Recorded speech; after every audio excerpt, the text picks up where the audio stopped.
many points on me for the last 20 seconds. Wow, she's huge. It was like 5 minutes.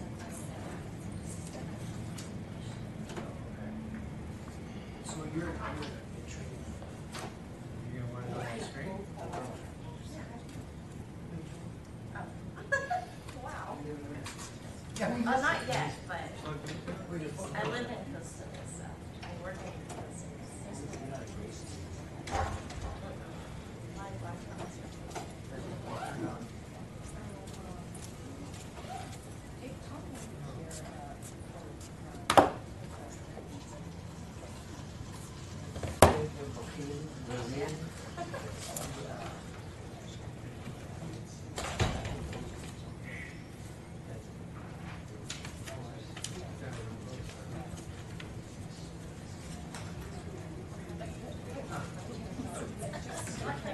That is so cool. I applaud you. Really for getting my butt kicked. I wouldn't want to sleep 3 hours a night. I do anyway, but I don't get up and go run at 1:40 in the morning. If anyone ever needs a wake-up call. By the time we get up, you're back, probably already back sleeping again. I think I probably actually did. Sorry.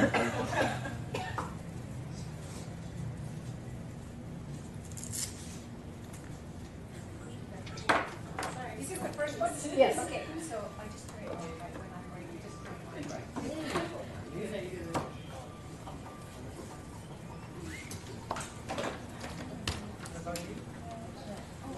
Did you go?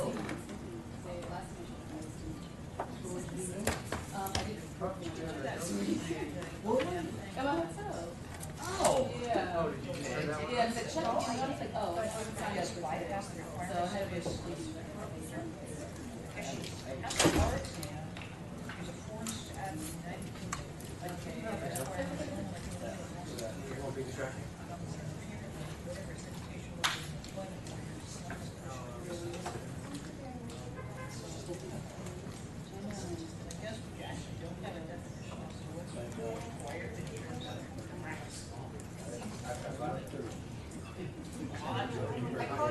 Give me a call when you're ready. Yeah, there's a little something, some hidden little thing.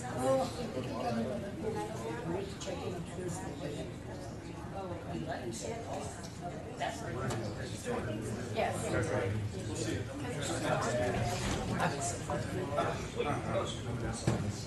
Oh, you're gonna lecture on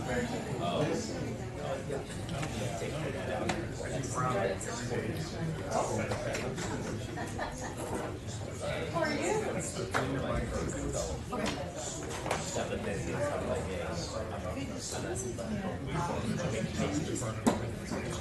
Okay, if we could get started. Oh, the one you did? Yes, take your seats. For some reason, the microphone is not on.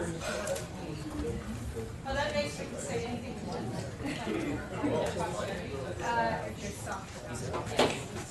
Yeah, hey, come over here. How are you? Oh, yeah, I said over here to see you.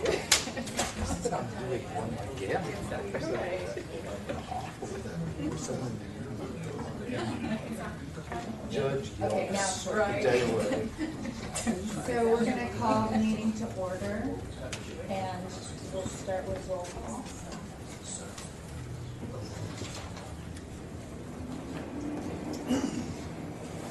Erika Hiramatsu, David Torres, Here.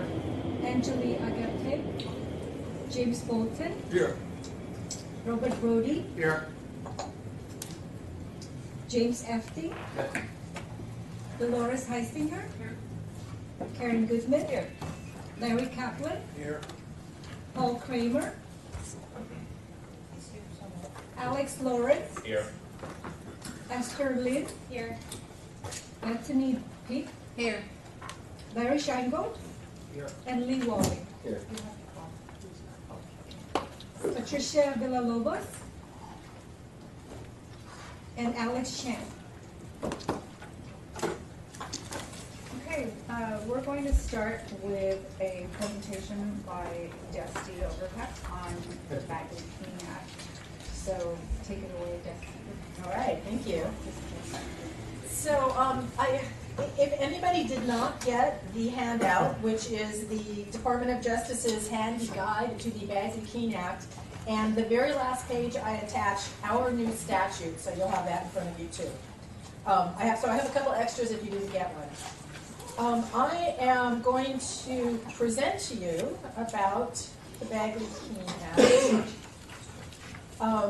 because as of January 1st, 2018, the CBE will now be subject to the rules of Bagley-Keene. The purpose of the Bagley-Keene Act is to provide the public with the ability to monitor and participate in the decision-making process of a board or a committee. The State Bar in general and the Board of Trustees has been subject to the Bagley-Keene Act since April 1st of 2016. And in this year's fee bill, the Committee of Bar Examiners was added as an entity that would be subject to the Bagley-Keene Act. Prior to that, the committee was exempt, but had adopted its very own open meeting policy, which is why some of this is going to feel very familiar to you because we already follow a lot of the rules, but they're not exactly the same. They're a little bit, it's going to be stricter now under the Bagley-Keene Act. So it was in Senate Bill 36, which amended Business and Profession Code Section 6026.7 that set forth that the committee will now be subject to the Bagley-Keene, and it listed the various grounds for closed sessions that we are allowed to follow. And I have them listed here, and also, as I said, they're in the attachment. So the various grounds include appeals from decisions of the Board of Legal Specialization, refusing to certify or recertify an applicant, or suspending or revoking a specialist certification. The preparation, approval, grading, or administration of exams for certification of specialist. The preparation, approval, grading, or administration of the bar exam or the first year law student exam. Matters related to the committee's consideration of moral character, including allegations of criminal or professional misconduct, competence, or physical or mental health of an individual, requests by applicants for testing accommodations. And finally, information about a law school's operations that constitutes a trade secret as defined in the Civil Code. And so case law says that the test for trade secrets is whether the matter sought to be protected is information which is valuable because it is unknown to others and which the owner has attempted to keep secret. So the first question is, what bodies are covered by the Bagley-Keene Act? And as you can see listed here, it's every state board, commission, or multi-body member created by a statute or an executive order, a board, commission, committee, or multi-member body that exercises authority delegated by a state body, advisory boards, advisory committees, subcommittees, advisory commissions, or other multi-member bodies of 3 or more people that was created by a formal action. But a formal action can be as simple as we need this advisory committee to look into a certain issue and report back to us. And then also official representatives of state bodies serving on other boards or commissions that are supported in whole or in part by funds of the state body. So the third bullet down, talking about advisory board, that would include the Law School Council and the Law School Rules Advisory Committee that we deal with, and the various CBE subcommittees, like the Moral Character Subcommittee and the Accommodation Subcommittee. So the next question is, what is a meeting? And a meeting is a congregation of the majority of the members of the body at the same time to hear and discuss and deliberate upon an item within the jurisdiction of that body. So what you want to keep in mind is first, does the Bagley-Keene Act even apply? Are you a body? And then secondly, has there actually been a meeting created that must be noticed and follow Bagley-Keene? So one of the questions that has come up is, well, what if we have 3 members of the Moral Character Subcommittee meeting for informal interviews? Is that something that needs to be noticed? And the answer is that because there are 9 members on that subcommittee, you don't have a majority of the members meeting of the subcommittee. So therefore, that wouldn't fall under the Bagley-Keene rules. Okay, also, a meeting doesn't have to be what we're having here, which is we're all sitting in one room. It can include a series of communications. For example, someone could send out an email to everybody or from one person to the next, where the members are discussing an issue, and that's considered a meeting, and therefore that would be a violation of the Bagley-Keene Act. And those are called serial meetings. It would also work with telephone calls, or just, serial talking from one person to another. But there is an exception to this, which is that the State Bar staff can send out emails to everybody on the board and provide information. What we can't do is tell you what the other members had to say about that particular item.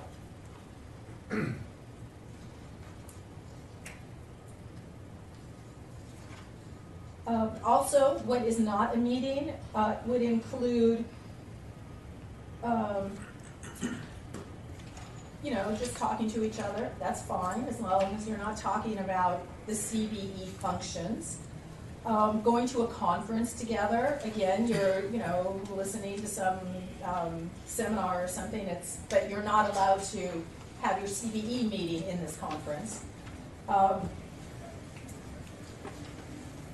Or attendance of a majority of the members at an open and publicized meeting regarding a topic of concern that's been organized by an outside entity, again, as long as the CBE business is not what's being discussed. So, to have a properly noticed meeting, the general rule is that the agenda needs to be posted 10 days on our State Bar website. The notice has to include the specific agenda items. It needs to give a brief description. The notice must allow for public comment. It has to say who can be contacted for questions. And you have to keep in mind that once we have the meeting, what we discuss needs to be limited to the items that are on the agenda, which again is what is currently being done here, so it shouldn't be something that we're not used to. A meeting can be held by teleconference, but if you're going to do that, we still have to follow all the notice rules.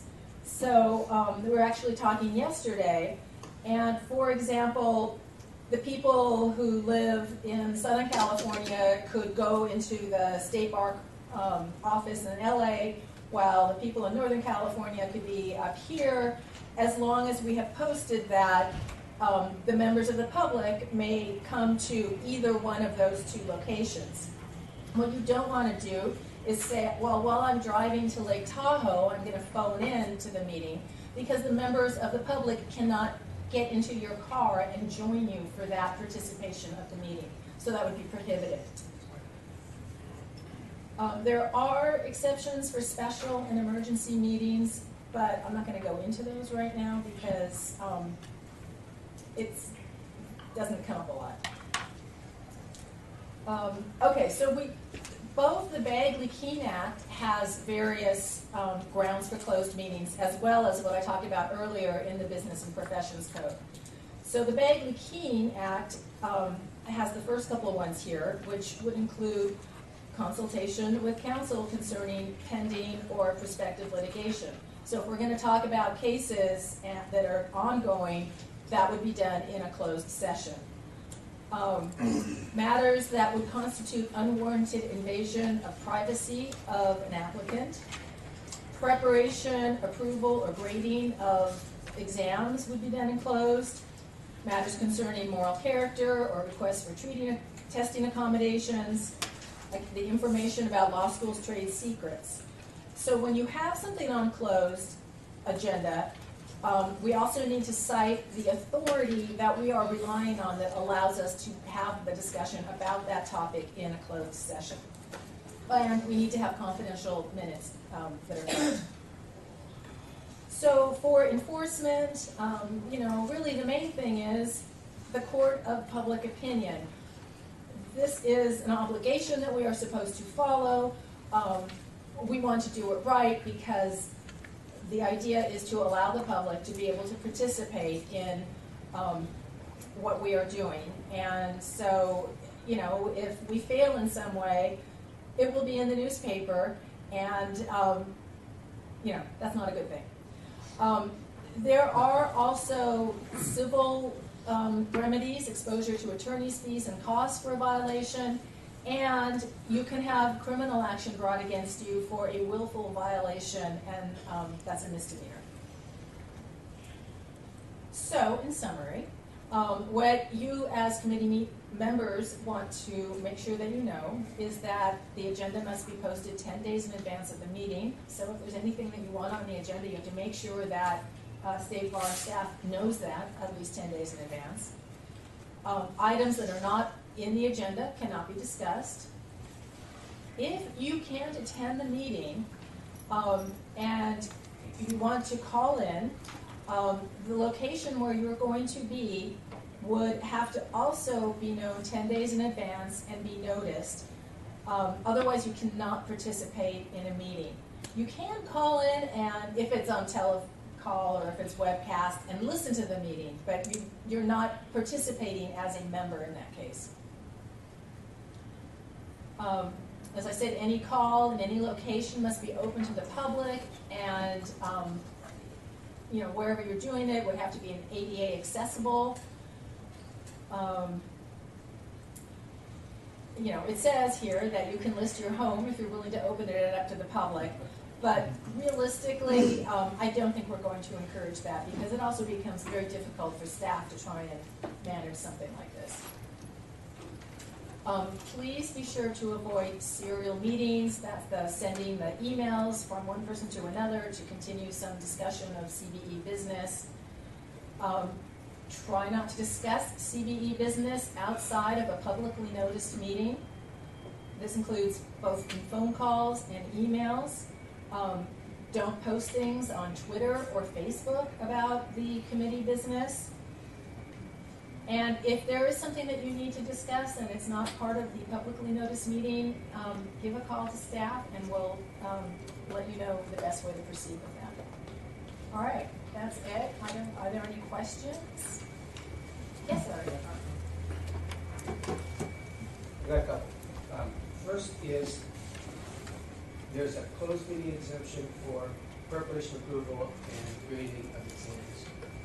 What does preparation mean? If we have conversations about what the exam ought to be, and the whole idea about reforming the exam, does that come under preparation, or is that something else?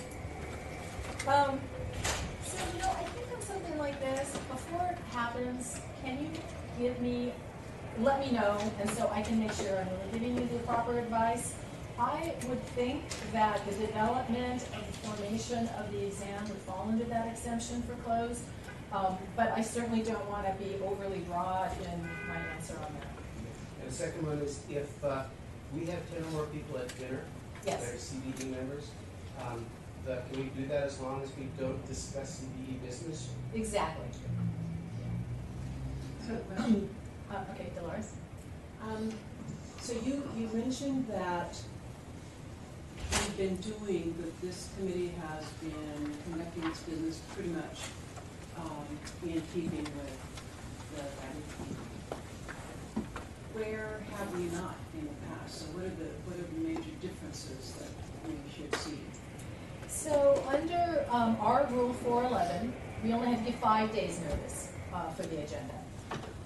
We had more discretion on what we could talk about in closed session. I don't know if I have it in front of me, but It's a part of the agenda item. oh, okay, so it's gonna come up, and I think Gail's gonna talk about it in a little more detail.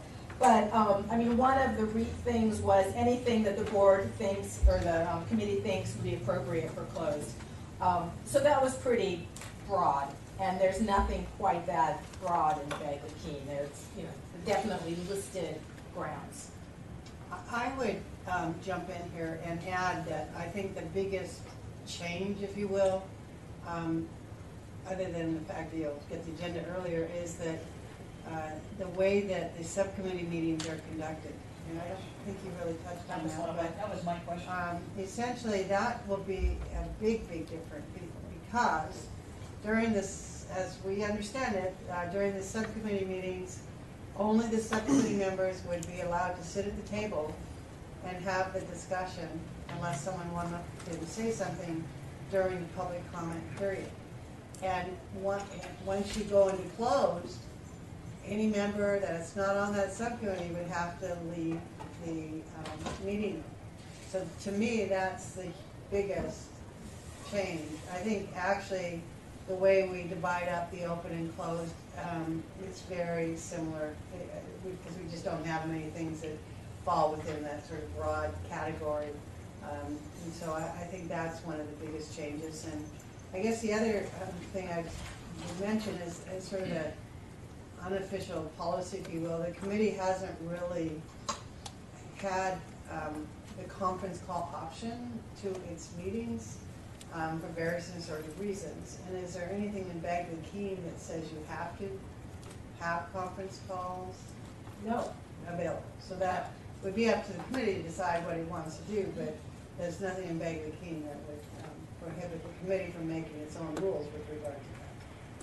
Right, as long as we're following the. Right. So a follow-up question to that then would be, if the agenda has to be out 10 days before, does that mean all parts of the agenda, all the backup?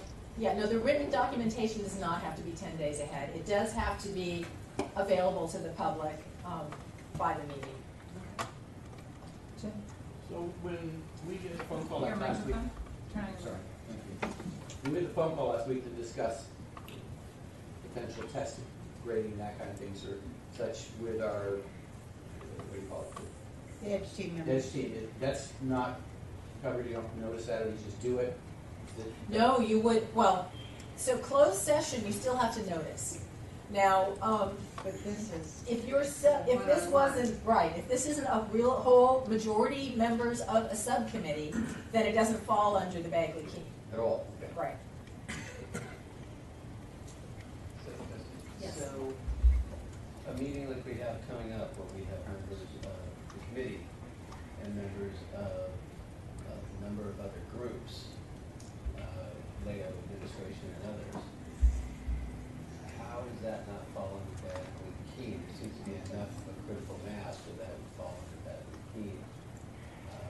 We have our leadership, members here, and yet we're setting up a meeting currently that will not be public. It's in December. Well, we're not under Bagley-Keene until January 5. But Thanks. the reality is that that group also is not, there will be only, for instance, 2 board members, because it doesn't constitute a quorum. There will not be a quorum of the committee, there will not be a quorum of board members there, so it doesn't constitute a meeting. And it's not for. It's not for that, the purpose of that group either. For the group that's meeting. It's not a designated group. But if the committee should form future groups, it probably would behoove you to notice all meetings, just to cover all bases, make sure everything is as open as possible. However, that it's sort of going back to the informal conference idea, that you could get 3 committee members there, and they don't have, that meeting does not have to be noticed. So the working group, even though it's a group, does not have to be noticed. Yeah, if the working group is formed for a specific purpose by, let's say the chair has said, I want to have this working group, you now have a body. And if the majority of those people are meeting, then it would have to be noticed. Okay, so it's really the December piece. Right, so January will be a different world from that perspective, and also from the perspective of how the subcommittee meetings, very similar in a way, so, you know, basically, you're gonna be noticing a lot of things and you have to decide whether you want to form a working group, or if you want to just delegate, say, certain members of the committee, to discuss something, and I will say that's somewhat, you know, the board of trustees will delegate 2 of its members to confer about a particular issue perhaps, and those meetings don't have to be noticed as far as, right? Yeah, you have to have at least 3 people to even to start being a body. Right, so you could have, say, designate 2 people to sort of work as not a working group, but a special designated people on this particular subject. Jesse, I had a question as it relates to this issue of votes that come out of the subcommittee. We've had traditional, we call it Vaughn Amendment, which everything comes up in the general meeting, that unless someone wants to take it off the agenda, it goes on the consent calendar. How is that going to change from a logistical point of view, if anything? I don't know the answer to that, but I can find out and get back to you.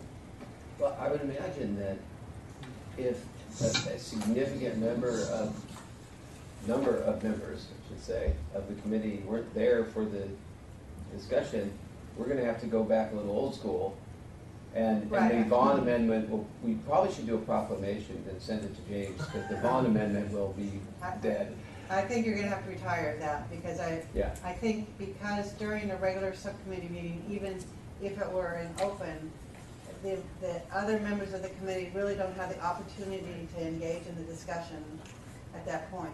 And so you want to give everyone on the committee the opportunity, and so you would probably want to at least, depending on the item, of course, some of them I think you can get through pretty quickly, but I don't think you can just say, well, whatever happened, that's the committee meeting. So when we did Bagley King Light, which was the first version back 2010, 2011 on the board, how we did it if we were a subcommittee, a committee chair, is when we presented to the meeting as a whole what the decisions had been, and then people at that point had it was whether it was the motion whether that was going to formally go on the consent calendar versus somebody was going to take it out. So it was actually dealt with by that whoever the committee chair was in the presentation. I mean, I think in a way that's how it's done at the board meetings now.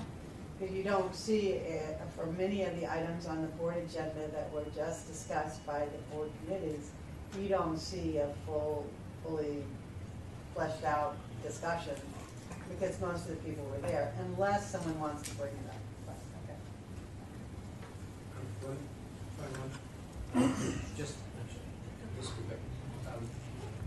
Just to finish up on the working group and designated people rather than actually formally members of the group, is 2 a magic number? Is when the number of delegated people 3 or more, is that, because you said 3 or more constitutes a meeting, but is there a magic number on how many people can be delegated? So, unless you have at least 3, you are not a meeting, okay? But if you have a group or a body, but you don't have the majority of the members, then you're also not subject. Majority of which members? Of whatever this group is. There are 4 people now on a working group. I expect in December, all 4 of them will be at this meeting. So it will be not only a majority, but the entirety of that working group. So that, I assume, would constitute a meeting. Yes, under Bagley. Let's say that we designate people so they're not part of the working group, there's the people who are doing this. If we have 3 or more, is that different than if we have 2? I don't think so, but, again, let me double check. And if you, I'm sorry, I just want to ask really quick. You're sending group emails back and forth to set a meeting. That doesn't count, does it? If you're not talking about the business, you're okay. You can actually talk about what is going to be on the agenda even. But, yeah. Just one more. I noticed on the agenda under Subcommittee on Examinations, A2, A1, we are scheduling a tentative date for the Subcommittee conference call to consider testing accommodations appeals. Is that something that is a problem, or should be handled differently now, or? No, I mean, you basically have to notice the meeting, but it will be noticed and closed. Because it has to deal with applicants. But does everybody have to let the public into the place? No, where it's they- testing accommodations. It's testing accommodations. It will be. Right, but it starts as a public meeting. No, Is anything open? Well, but you have to have public comment. no, it's closed. No, it's mostly closed. I mean, I do these all the time for my power plant committees. At least the way we do it is, we open it up publicly, we have a place, and then we go off into a conference room and have the closed session and come back. So what I'm worried about is literally Bagley Keene might say that each of us calling in then has to, has to Open your house their up. place. So we have all the, so it really could screw with that. That's a good question. Well, I think we should refer to our council and these are emergencies because it has to do with people who are taking the February exam and we don't have a regular meeting schedule. So not only is this group potentially meeting, because most of the time they don't meet, it essentially, you might have some issues with notice and might come under the emergency clauses or something like that. Well, but I mean, you still have 10 days to notice this.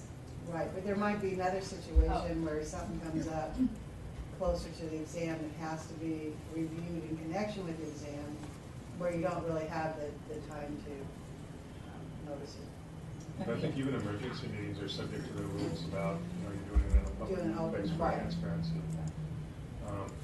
I had another question that, as I've observed the committee work, it seems that we have, at least I was under the expectation that to the extent I wanted to have a discussion of an item that was in some committee that I was not assigned to, that I would be there for the subcommittee meeting, speak up last, not hog the limelight. And then that precluded having to rediscuss things at the full committee meeting. So I'm wondering maybe if for some items we might not be better off just to just only discuss them at the full committee meeting. And Well, that's on O&M's agenda goals, is to see, in fact, if the whole structure of the way committee operates its meetings should continue. Because Okay. I think that, because I think there were a lot of people who had that concern as well, is that, and I think it came up in the context of the board when they were talking about the RAD committee. And what ended up happening is that all the board members essentially got appointed to the RAD committee, except for 2. And so, it wasn't really a committee anymore, or a subcommittee, it was really the full board. So it is something that I think the committee needs to decide. Because it can, I'll tell you that the Board of Legal Specialization, when it became subject to Bagley Keene last year, it decided not to have subcommittees anymore because they wanted everyone to have the opportunity to discuss the issues. Now, the committee structure is a little bit different than that, but it certainly is an option with regard to how you conduct your meetings. Larry.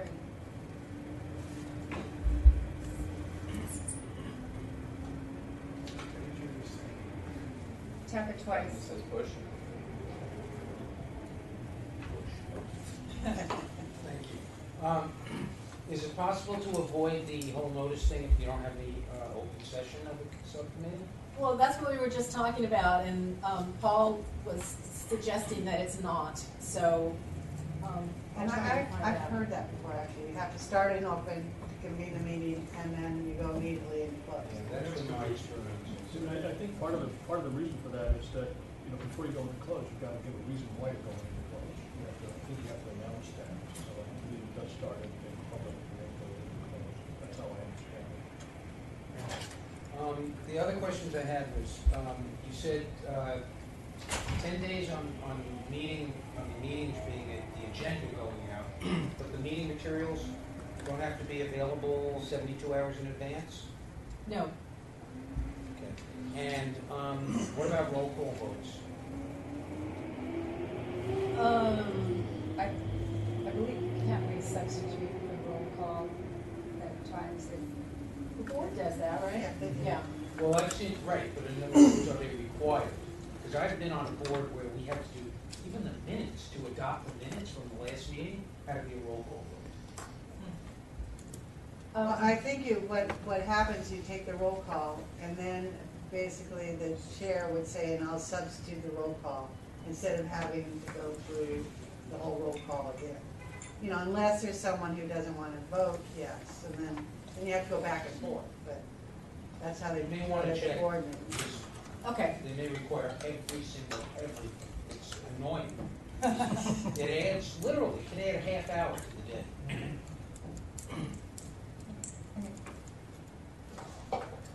So, anything else? So, thank you, Dusty. And I'll try and figure out the answers to these. Great. And we have another presentation. Oh, yeah.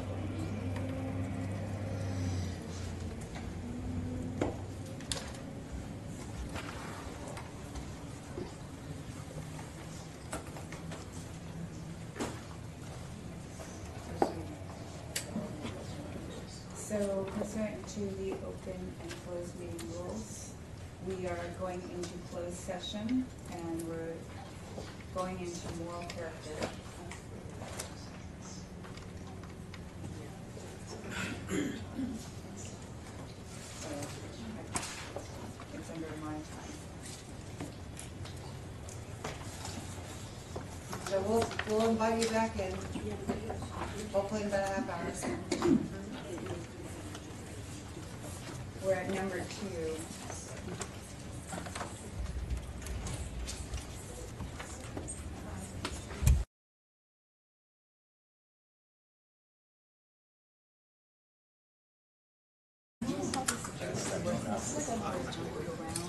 I know, that's how it is? Yes. Okay, all right, I was making sure I was focused on that. Yeah, and I think, it's gonna be looking a little different as of January, because we have to say, clearly what time the open sessions are and things, so that the public can participate more. So I think they're gonna change it, so it's. Okay. Yeah. I don't even So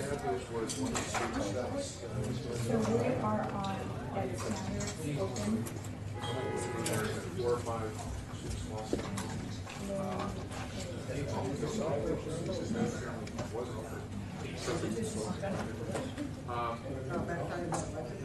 2 or 3 to back. It was pretty bad.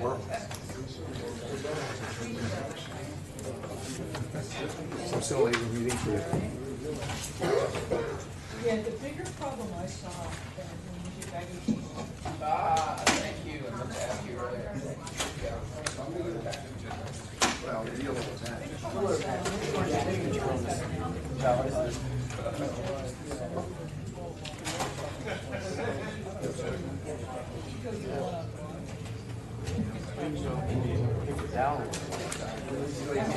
All right, so we're live now, if everybody could take their seats.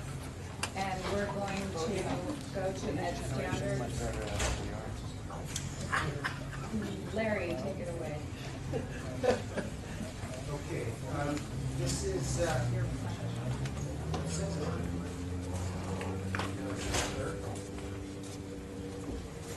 it's on there. So, this is open for ed standards, and we have guests in the back. Are all of the people I expected to be guests in the back here yet? No. Very well. In that case, I'm going to move on. The first one is 0400, and George is going to make a presentation on that. What we've got is a law school that I don't remember the last time it was described as dormant and moribund, but that was the description of McMillan. So essentially, they're mostly non-existent except for the name. And George, we've got an inspection. George is going to suggest that perhaps the best way to deal with this is to give them a notice of non-compliance on all the things that they are not complying to.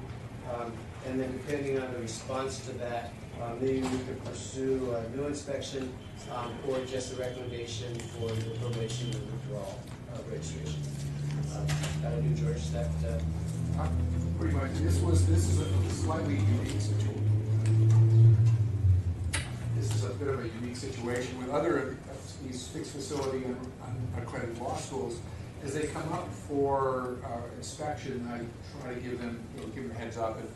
And for instance, the schools that are very low enrollment, 2, 3, 4 students, as you recall, this year 2 schools will be closing because, frankly, they saw no future in maintaining enrollment, and they didn't want to pay the money it would take for a full-blown periodic inspection, which is $5,000. And I had anticipated that Mr. McMillan, or Dean McMillan, would have the same reaction. He hasn't had any students since 2003. He runs this out of his law office. And he said no, he wanted to maintain his status as a law school, and he hoped that in the future, the near future, he would be able to attract and enroll students. So Sally Perry, one of our committee's consultants, went there, spent a long day. On some level, she's able to go through the guidelines and actually report back, as her report indicated, where the school is technically compliant with various policies and procedures.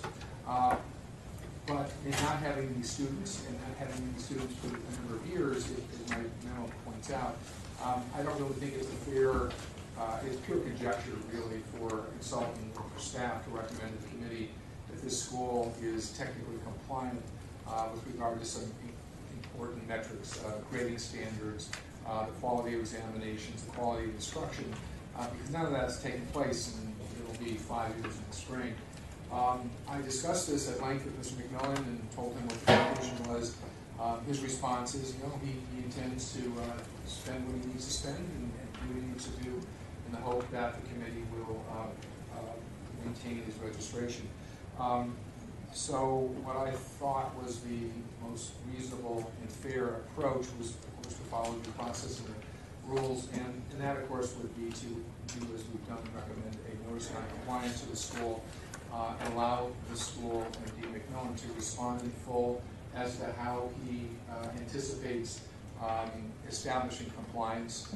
The rules would then provide the committee's opportunity at a future date, probably at the February meeting, to make a decision one way or the other, whether it feels that the response is satisfactory, or if not, then to either order another inspection if it was deemed to be reasonable, or as it has in other instances for various reasons laid out in a memo at that time, that it really isn't certainly compliant, the school is not compliant, and the determination of withdrawal of the registration is reasonable. So we're not there yet. I think it's the right thing to do for the committee to give Mr. McMillan the opportunity that the rules provide to respond to the notice, and that's where we are today. Any discussion? Yes, I just had a question on this, and how much time would he have an opportunity to respond?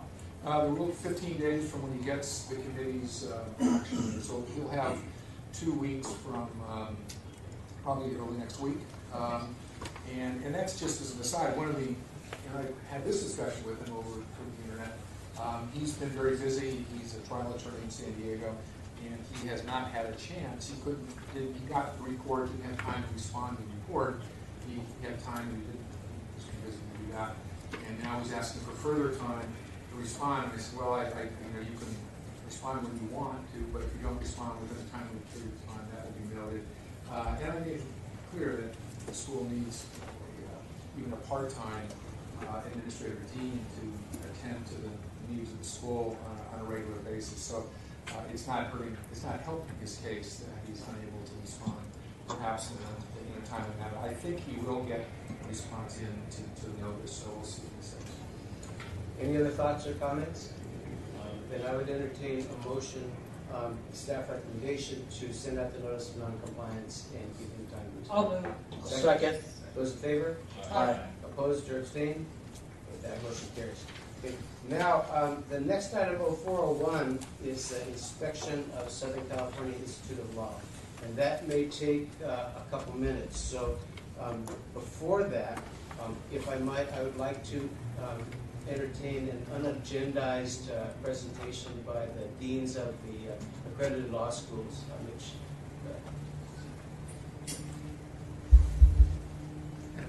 He looks suspicious. They're all coming up. Not our. This is how you define probable cause, or reasonable suspicion. They've been lying away. Gail, if you could join us here for a moment. Lying away. I'm not making a motion, you make the motion. So, as many of you know, I've been the dean at Monterey College of Law for 12 years, which means that my tenure working with you, Gail, is not even 1/3 of the time that Gail has served this organization, which puts it in some context. But what I'd like to say on behalf of my colleagues, California accredited deans, is that we think of Gail's service many times in the administrative role of serving the committee and the subcommittees. But what I hope you will realize is that what we realize is what your service has been is not just to this, but to all of the students that have come through in the 37 years that you've helped guide these schools in accreditation, all of the faculty, administration, and what we really believe is your service has been to the state of California. And I hope you're as proud of what you've done for that as we are of having had you help us. Well, thank you. I appreciate it. Other than that, I've been authorized by the California Accredited Law Schools to present Gail with this, and it says, the deans of the California Accredited Law Schools have conferred upon Gail E. Murphy the honorary degree of Doctor of Jurisprudence. 37 years of distinguished service to students, faculty, and administrations of the California Accredited Law Schools, granted December 2017 in San Francisco, and below is the name of all of the California Accredited Law Schools.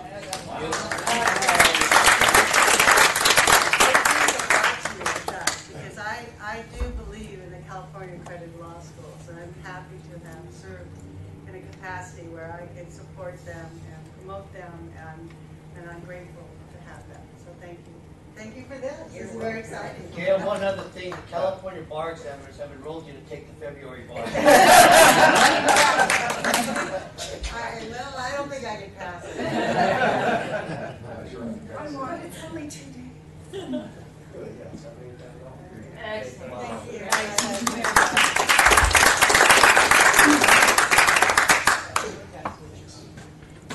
And the rest of you had to go to school. 37 years is a long time. Yeah, I don't know which way. I don't know which way. Okay, well, congratulations, Gail. Thank you. Thank you. And now, we are moving on to 0401, which is the inspection report of Southern California Institute of Law. And both Greg and I had the privilege to go down and actually conduct the report. And I'll just give you some brief background. We have had a rather rocky relationship at times with SEIF. we had essentially a philosophical dispute with the dean, who, it appeared, at least in my interpretation, felt like law school was like doing a bachelor's degree in law, and that it was totally somebody else's responsibility whether or not that person ever became an attorney. And our view was that, especially in an opportunity law school, if 80 to 90% of your students never become attorneys, you're not doing your job, which was the case with SCIL. So there were many lawsuits. The people who are here for a while were all named. I believe several of us were singled out for rather negative depiction of who we were and what we stood for. And so I was at the first inspection report, which is what drew the lawsuits. And so when I had a privilege to go back to do it again, I do believe that the dean expected to have the same sort of confrontational relationship with us this second time around. And we made it very clear from the outset that what had happened the first time and all the lawsuits, all of which he lost in every court he tried to sue us in, were things of the past, and it wasn't a factor in what we were there to do. And in fact, what we wanted to do, even with the way subpar bar pass rate, was to try to figure out a way to keep them open, because they believed, finally, that their accreditation was in jeopardy. So we discussed with them all of the things that we thought they should fix, all the things we thought they could do, and what we found was several things. Not only a staff change, which I think had impeded their conversion to modern education law, but also a new attitude about what they were willing to do. There were immediate things that they corrected, major flaws on their website and how they describe themselves, to things like they had kind of a voluntary, self-imposed bar prep program, and by the time we were done, they had volunteered immediately to go contact Barbary and have that be available to their students.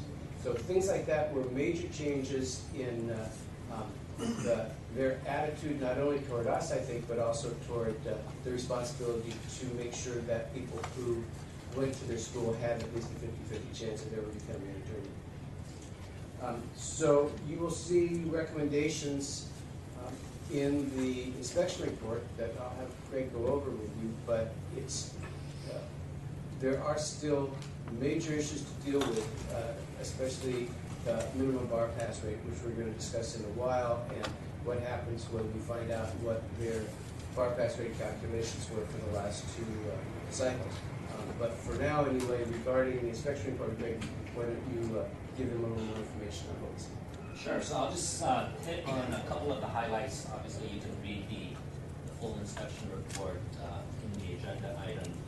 So the inspection occurred back in March 27th and 28th, a two-day period where the committee, the inspection team rather, visited both the Santa Barbara and Ventura campuses. We met with a number of the administrators, faculty, as well as students. I think Larry's sort of overview hit the nail on the head with respect to how the inspection went. Unfortunately, I didn't have the benefit of sort of context. This was my first inspection at SCIL, but I certainly heard the stories and the lore of past sort of interactions. And I think it's safe to say that this particular inspection was much softer in tone, that's one way to put it. And we certainly felt that Dean Boulay, as well as some of his administrators, were very open and receptive to our suggestions and recommendations. I would just read sort of one sentence in the inspection report, which I think kind of encapsulates the inspection. The 2017 accreditation inspection found that SCIL appears to be making serious changes to its policies and educational programs, which, while they may not immediately bring its California bar pass rates into compliance with Guideline 12.1, suggests that the school is taking the minimum pass rate accreditation standard much more seriously than it has in the past. So as Larry alluded to, while we were there, they went ahead and officially engaged Barbary to offer bar prep courses to their students. It looks like Dean Poulet is taking sort of the initial steps in terms of the succession plan. He has Eric Palmer, who is now the vice dean, who replaced the former vice dean, being Desmond O'Neill, who no longer has sort of a day-to-day role at the school. And a new gentleman by the name of Mr. Kevin Malseth is the director of admissions and student affairs. I think Dean Poulet went so far as to say that he views these individuals as sort of the next generation of leaders.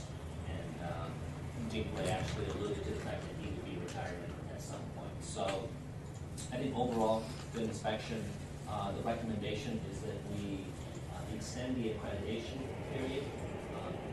I don't know if it's typical, in the past it wouldn't be uncommon to extend it for 5 years, but we're not attaching a time frame. What we're saying is the accreditation will continue, and pending reactivation of the enforcement of the minimum bar passage rates, we'll see at that point whether to extend for a phased term.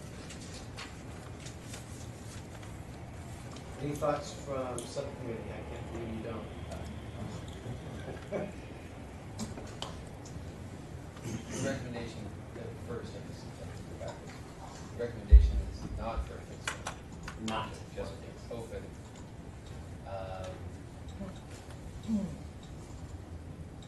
I know our hands are tied on some of this.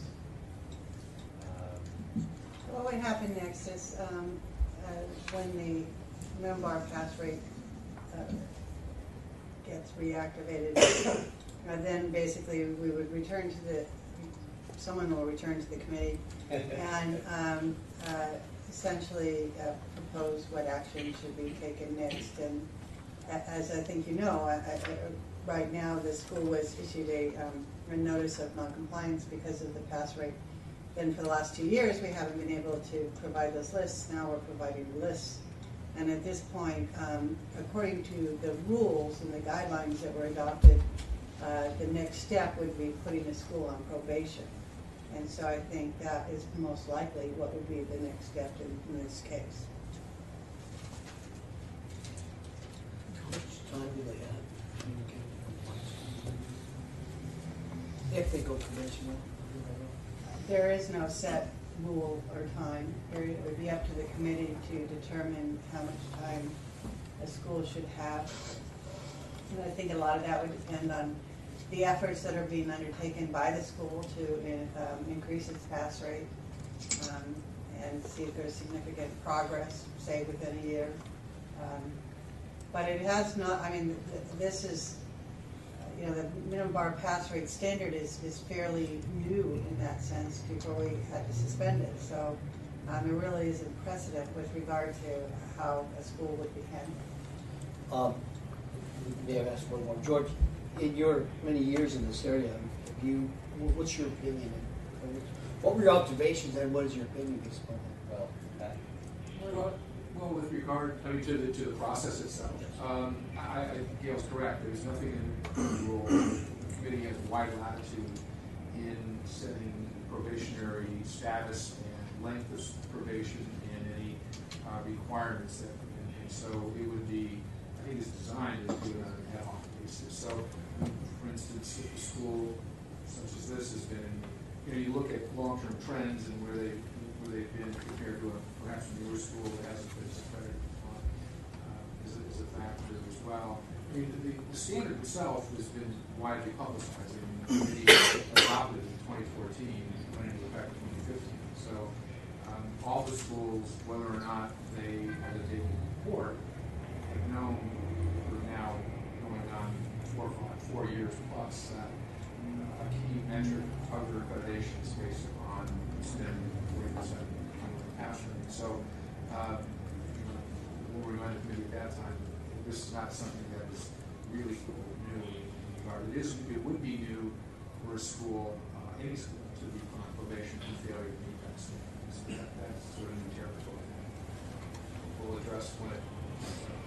In my opinion, I think what I see is when there's notice of noncompliance, they then have the opportunity to respond to us that says, here's what we are doing to solve those problems. The first time that we gave SEIL a notice of non-compliance, the response essentially was, you don't have the right to do that. This time, after the inspection, they did a different response to notice of non-compliance, saying these are the steps we're taking. And part of that was motivated, I think, by the knowledge that they were facing a minimum bar pass rate that they couldn't meet. And so they were looking to do whatever they could, not only to move it up, but to show good faith in trying to get their students better prepared to take the bar. If we do probation status, once we get back the two minimum bar pass rate computations that we haven't been able to get, I think it'll be up to the committee then to decide how to respond to that. We do probation, they make a response to it. How much more latitude do they get? How much do we work with them? How much do we say you've had all this time to do it and essentially your pass rate hasn't gone up? Those will be committee decisions once we take a look at the minimum bar pass rate and make a decision on probation. Is that all right? Yes, Any other thoughts on SEIL? So I would entertain a motion. The motion would be to accept and file the inspection report and extend pending discussion on minimum bar pass rate, correct? Yes. I'll move the motion here. Right, okay. So in other words, staff motion. I see the staff motion and I'll move on that. I'll second. Those in favor? Aye. No or abstain? That's 4-1. 402 is some staff changes. Doesn't require a motion. It's just informational. Jessica Park is becoming the new dean of Lincoln Law School San Jose, and George Gladius, who, or however you pronounce it, Riados, I never have done that correctly, has been the dean of Irvine for quite a while and has worked with us on some of our subcommittees, and he is no longer going to be the dean, and they'll have a new temporary dean. Any thoughts on that, George? No? Good. Okay. So that's for your information. The next is the oral report on Pacific West, and up until recently there wasn't any information on that on the website. So yeah, I apologize. There's miscommunication I have with Gail. I intended to do a standard agenda memo just summarizing what has happened and didn't get posted that way. So I'm happy to provide information. This is a class example. Pacific West is a small unaccredited registered school down in Santa Ana. They are the proverbial C- student, if I can say that, C student, I think, at this point, with regard to a good faith effort to be compliant. They've inspected, I believe this was the 4th inspection that has taken place in 6 years. I went down back in April and spent a day with Dean and O'Connell. And to his credit, I think he finally kind of got it. This was an interim inspection. This came 2 years after the committee had received their full periodic inspection report and then ordered this interim inspection in response to a notice of non-compliance. And he has finally, he's again an example of somebody whose law school is affiliated with his law office, and he's finally, I think, hired somebody and found people to give him the support that he needs.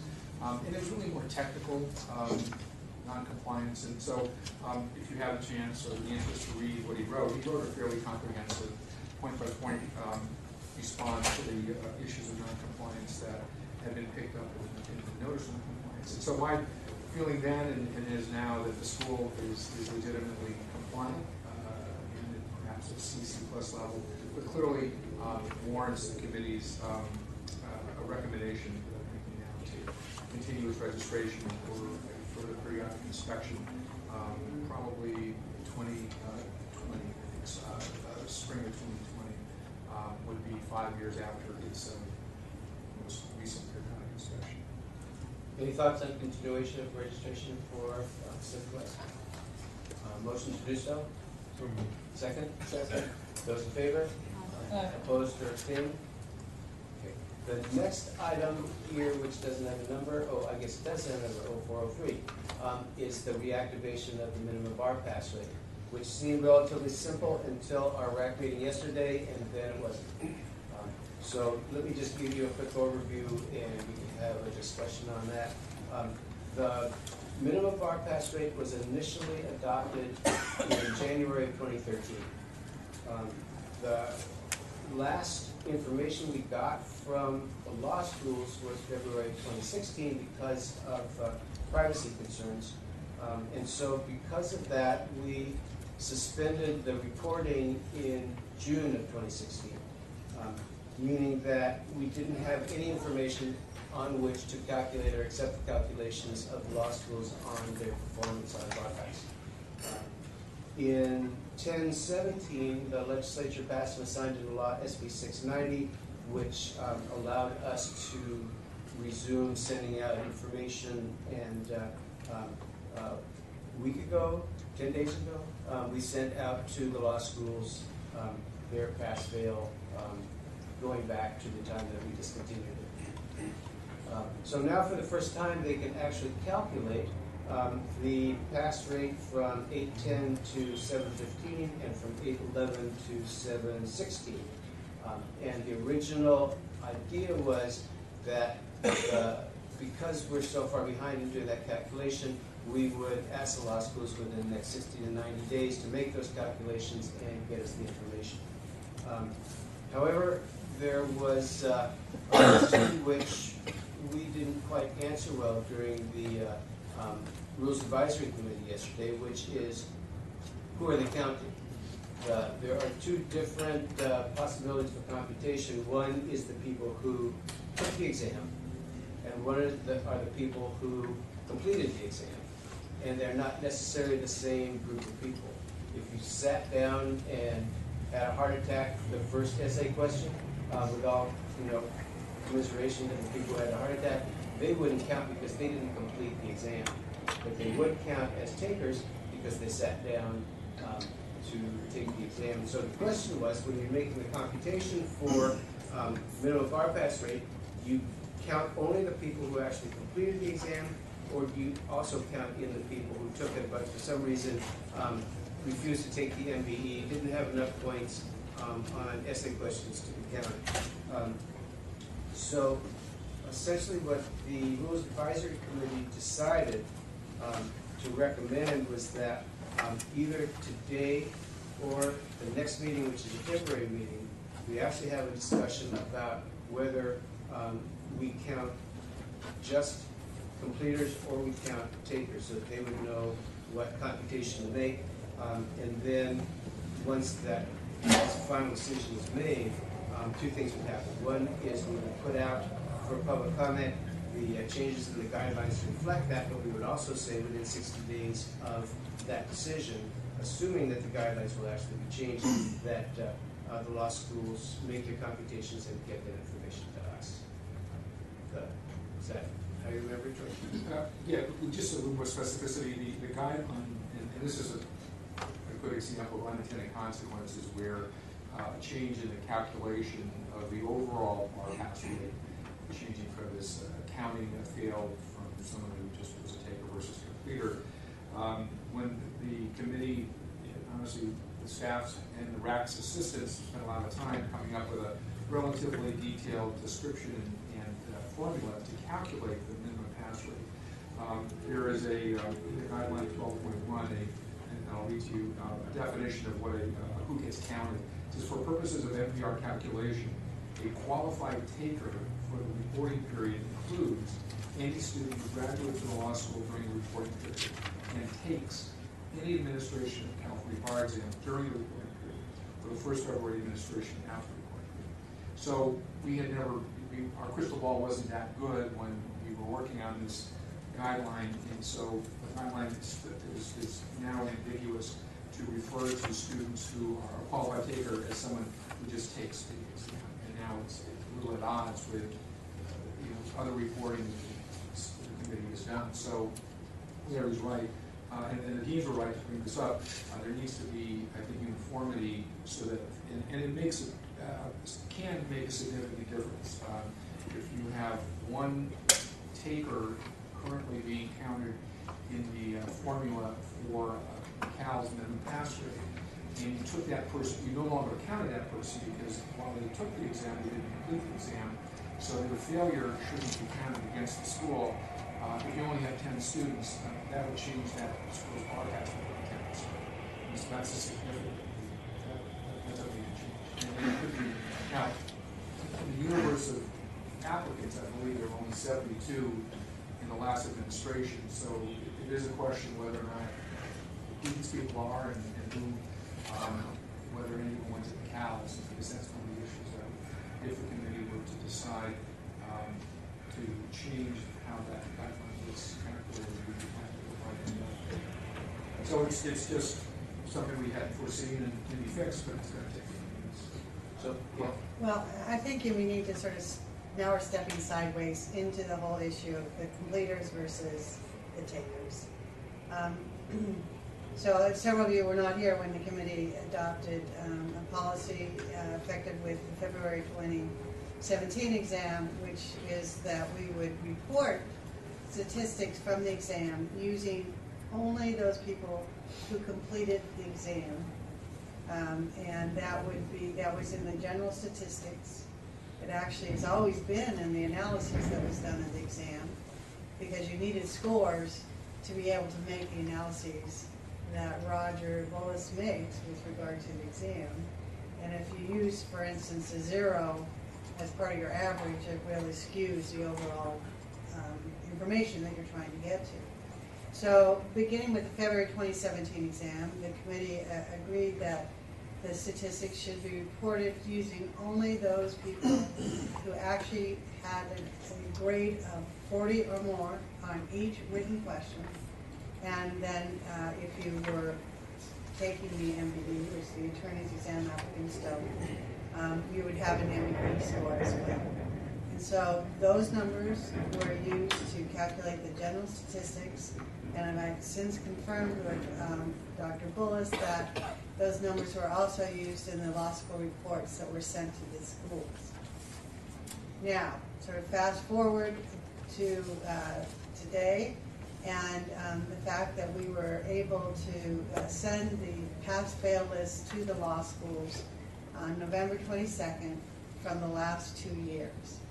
But those pass-fail lists basically contained all the students who took. There was no indication whether they were a completer or not.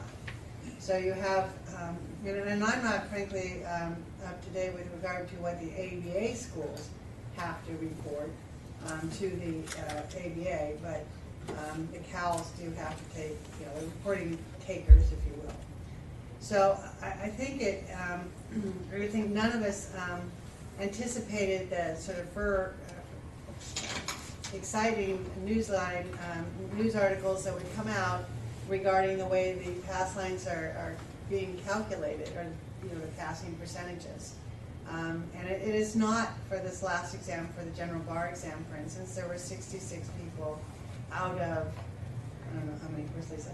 How many, 66 out of the 8,000 people who took plus, so that number, the difference is in the statistics is basically 49.3 versus 49. I don't have it right there, but it is still 49. The point is different. So it really, the committee can decide today to rescind its policy with regard to using the completer number. I will tell you that other jurisdictions do it both ways. I know offhand that Florida and Iowa only deal with the people that actually completed both portions of the exam. But I also know other states, if you step in the door, no, you have to step further in and sit down to be called a taker. And there really are people that will come in, finish one exam question and say, I don't know what I'm doing, and they will walk out. Now, under the rules, they would be considered a repeater for purposes of applying for the next exam. and they would appear as repeaters if they took another exam and the statistics were prepared. So it is now the more widespread effect, if you will, of the decision that was made earlier this year. I don't think we anticipated it at that point, and so I think it is appropriate for the committee to reconsider whether it wants to go back to just listing takers or continue with using completers. But if we're using completers, then we need to be consistent throughout the kind of information that we're providing to the law schools and to others with regard to the exam statistics and who the people in the law schools need to track and that kind of thing. And it appears that this discrepancy might have arisen because of the reasons that the numbers were needed.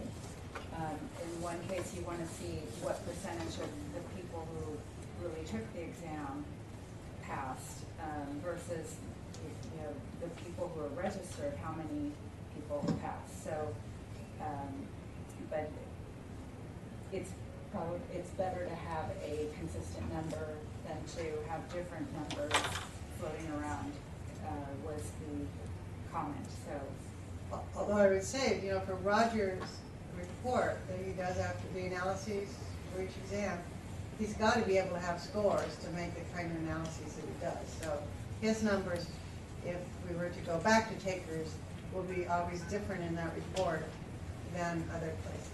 So, which is fine, because again, what you're using these statistics for or the list for are all kind of for different reasons. You have to go back to, why you're publishing the statistics in the first place, and why then are we giving the law schools the names, and why are we then analyzing the exam. So there's maybe different reasons why you did need different numbers, but maybe they need to be all the same too. Any questions or thoughts? I just have a quick follow-up. So, in order to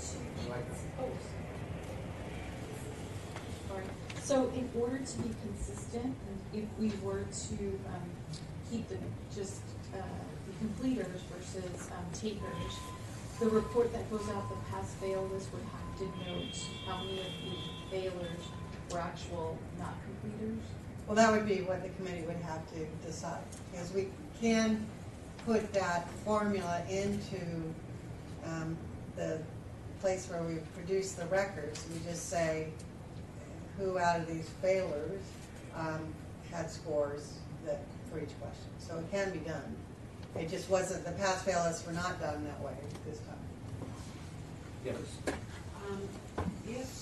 If, as you say, that there isn't much difference percentage-wise between the two scores, one using the test takers and one the test completers, then why can't both be used?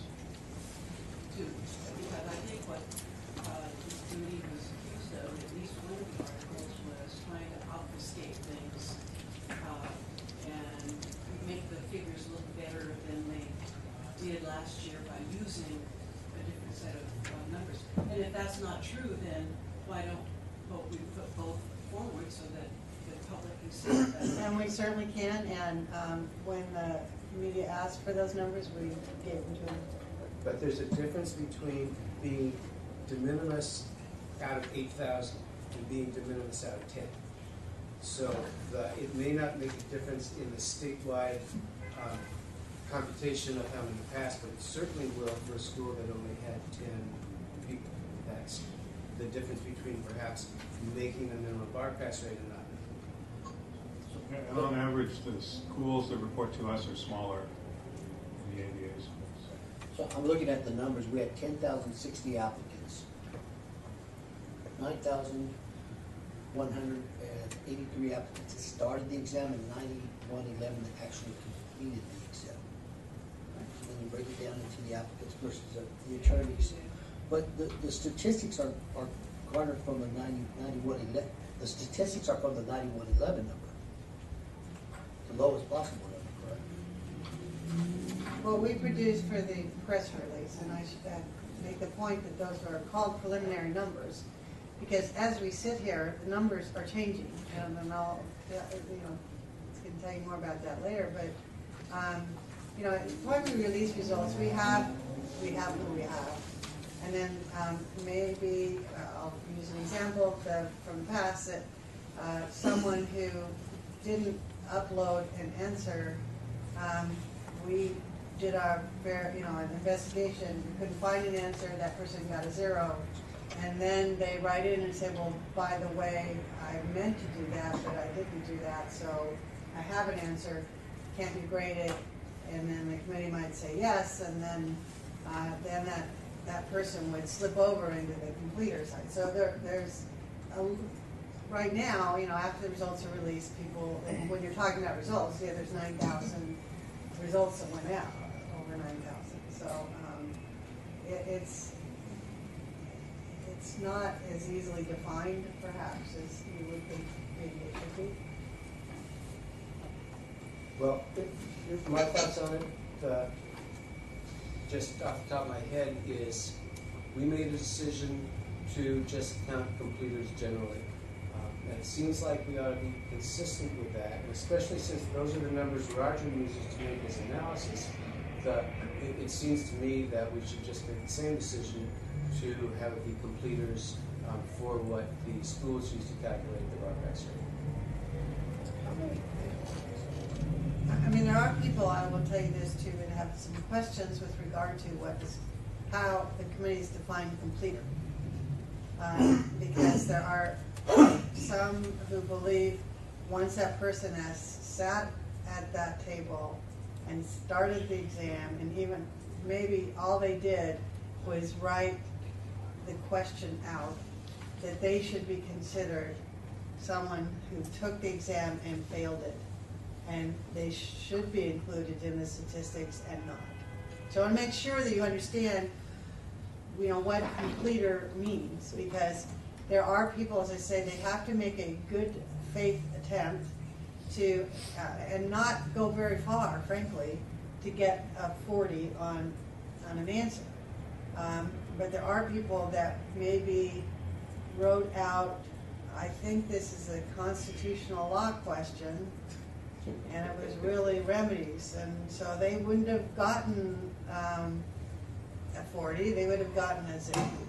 So, I mean, it's that kind of definition. Well, as far as the definitions go, somewhere between you and George, we're going to have amendments to 12.1 that specify what this means. So it seems to me that if what we were to do is adopt something that said it's completers, it would be up to the people who are writing the guidelines to define how that all goes. Well, you have already, not me personally, but the committee has already defined completers. Now, you may want to revisit that and decide something different. And that, of course, we can always bring back if you think it would be a good idea. But here's my question. Let's say, theoretically, we said it's completers pending our definition of completers. Will we be sending out different than statistics to the law schools, or do they have within what we've already sent them the ability to segregate? They do not have what they need to segregate, no. They might have some guesses, but they do not have that information.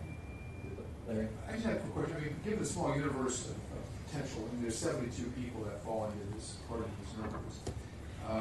We would be able to, we know who law schools they went to. I mean, there's some chance that none of them went to accounts. I mean, so I think all the schools would want to know is if, in the event, any one of their failures is to be considered not a completer, then it's legitimate under, if we stick with completer, to have them, because they generate reports, as we know. I mean, and so just giving them the data they need to accurately generate the number doesn't honestly seem difficult if there's only 72 people that, or so far 72 people fall into that category.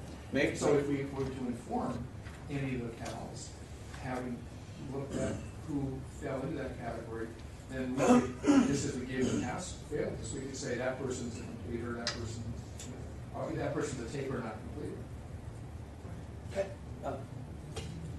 I would like a little bit more information on, you know, what a completer is, but also, and I know we've had this discussion for a long time, and I hate to beat this horse, but, and also, who are those non-completers? A little bit more information on that side. Are the vast majority of them looking at the first question, or the vast majority of them are, you know, get halfway through?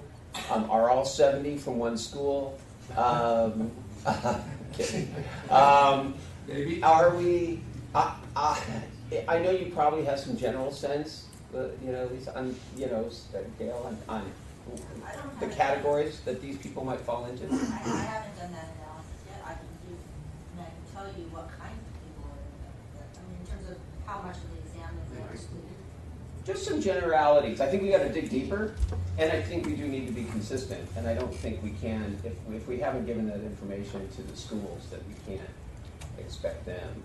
But they can, we can come up with it by the next meeting and have them do, you know, have them get that all done. That's not a gargantuan task. But we just have to come down on one side or the other. But I'm sorry, Lisa, go on. Well, I think the other sort of complicating issue, which I admit we didn't really contemplate when this was discussed previously, was the whole impact on the repeater status. Because if they aren't considered having taken the exam the first time,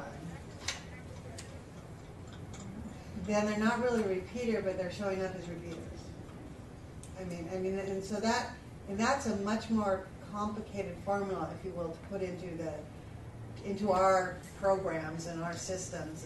And so in a lot of ways, it'd be a lot easier just to go back to takers. And we can also publish the number of people who didn't complete the exam, so people who want to make those adjustments, they can. So I guess I'm leaning more toward just rescinding the policy and going, which we can, you know, we can produce the statistics from, because February is the first time this is done. We can produce revised statistics that show, you know, the number that actually took the exam, started the exam, and just revise the February statistics. I just don't think we didn't really understand at that time how far-reaching this decision, if you will, was until just recently.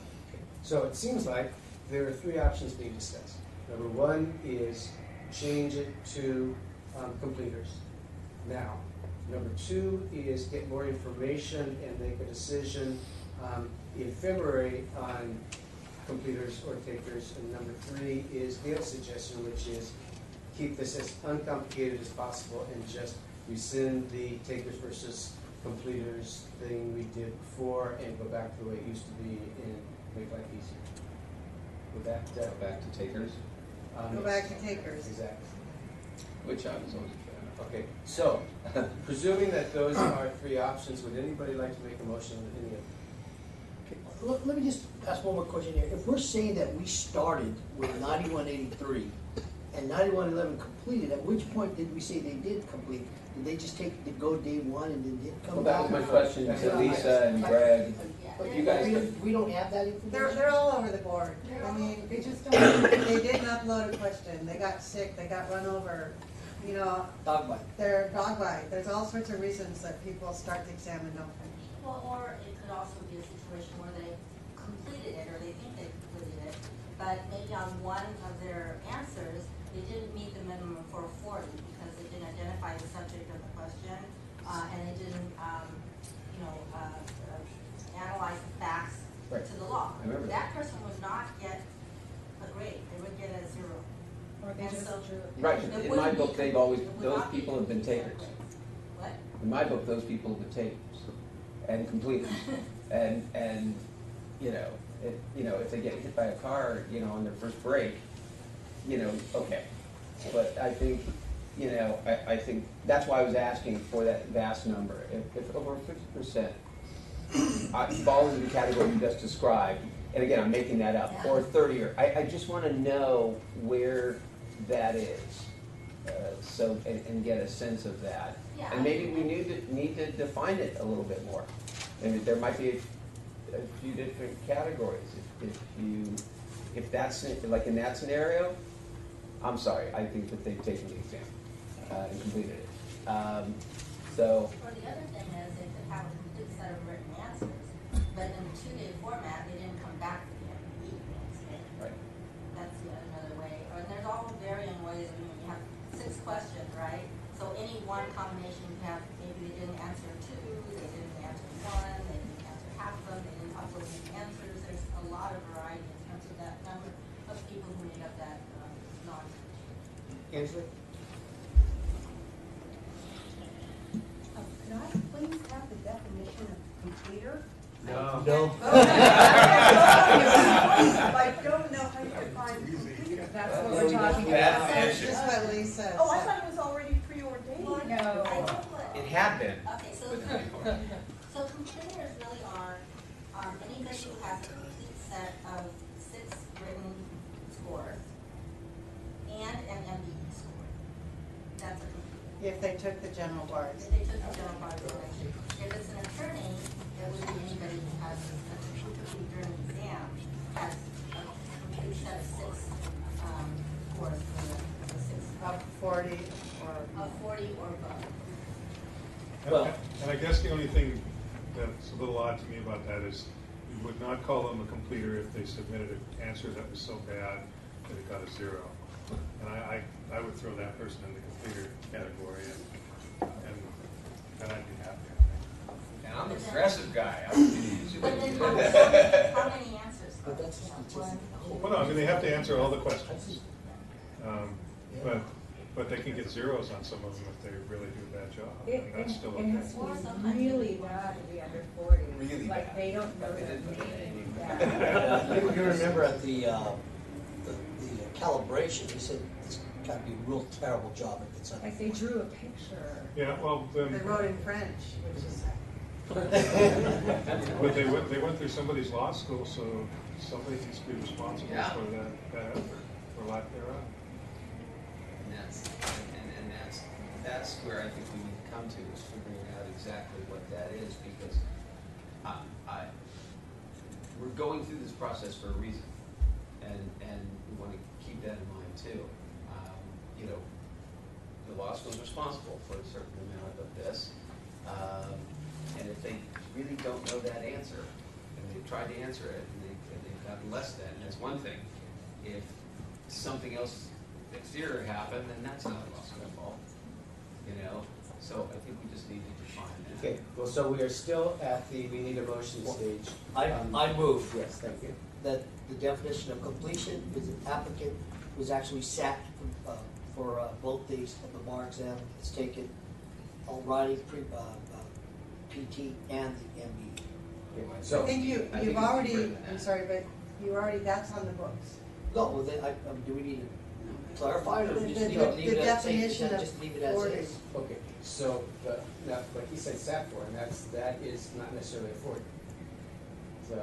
So, you're talking about an attendee for both days. I'm talking about the individual who would be statistically counted on as a person who has actually completed the bar exam. Okay, so you're talking about completers. Yes. Okay, and your suggestion is that completers is the term we use, or the measurement we use in what we send to the law schools for the minimum bar pass calculation. Yes, I can see, Gail, that you're looking at me like that.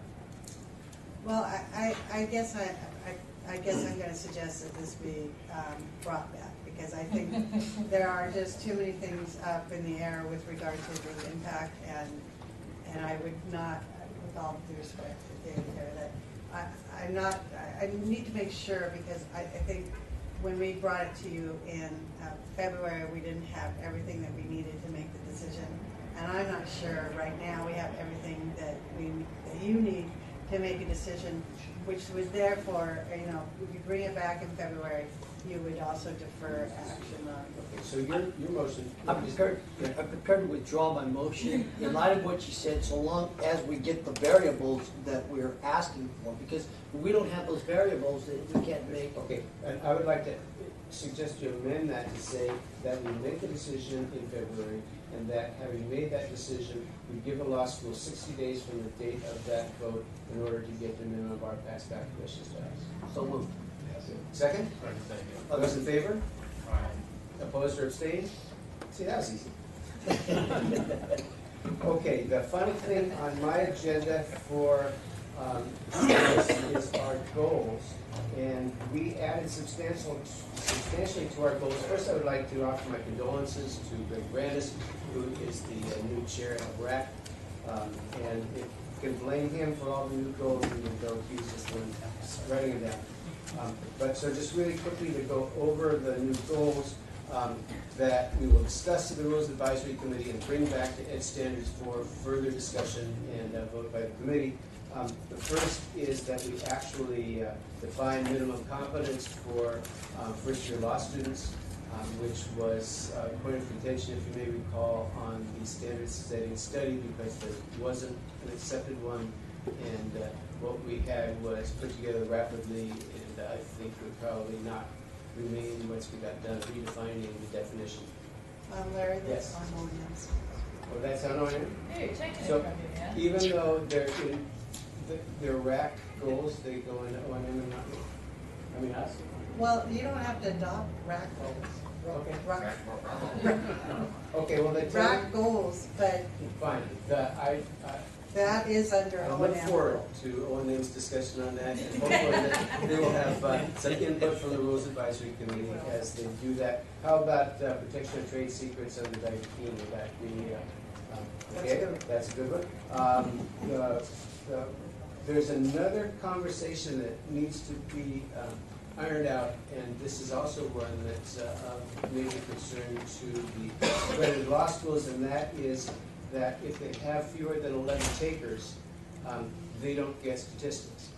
So we need to have more conversation about how we got 11 as the minimum answer and whether that's workable and what we do about that.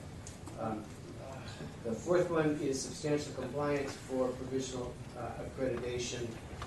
As you know, we've been moving toward having all law schools in California that are not ABA either be accredited law schools or seeking accreditation. In order to do that, when they're seeking accreditation, one of the first steps will be giving them provisional accreditation, and we need to iron out what that actually means in terms of things like minimum bar pass rate and other evidences that they're moving toward accreditation. So we'll be discussing that, and the final one is just the whole conversation about accrediting unaccredited schools. That there were two working groups, that legislation or that proposal is moving, and we will keep on top of that. So I believe that would be sufficient for its standards unless there are any questions. Okay, so then moving on to examinations. Or not. Oh, yes. But you could delay that until after the examinations.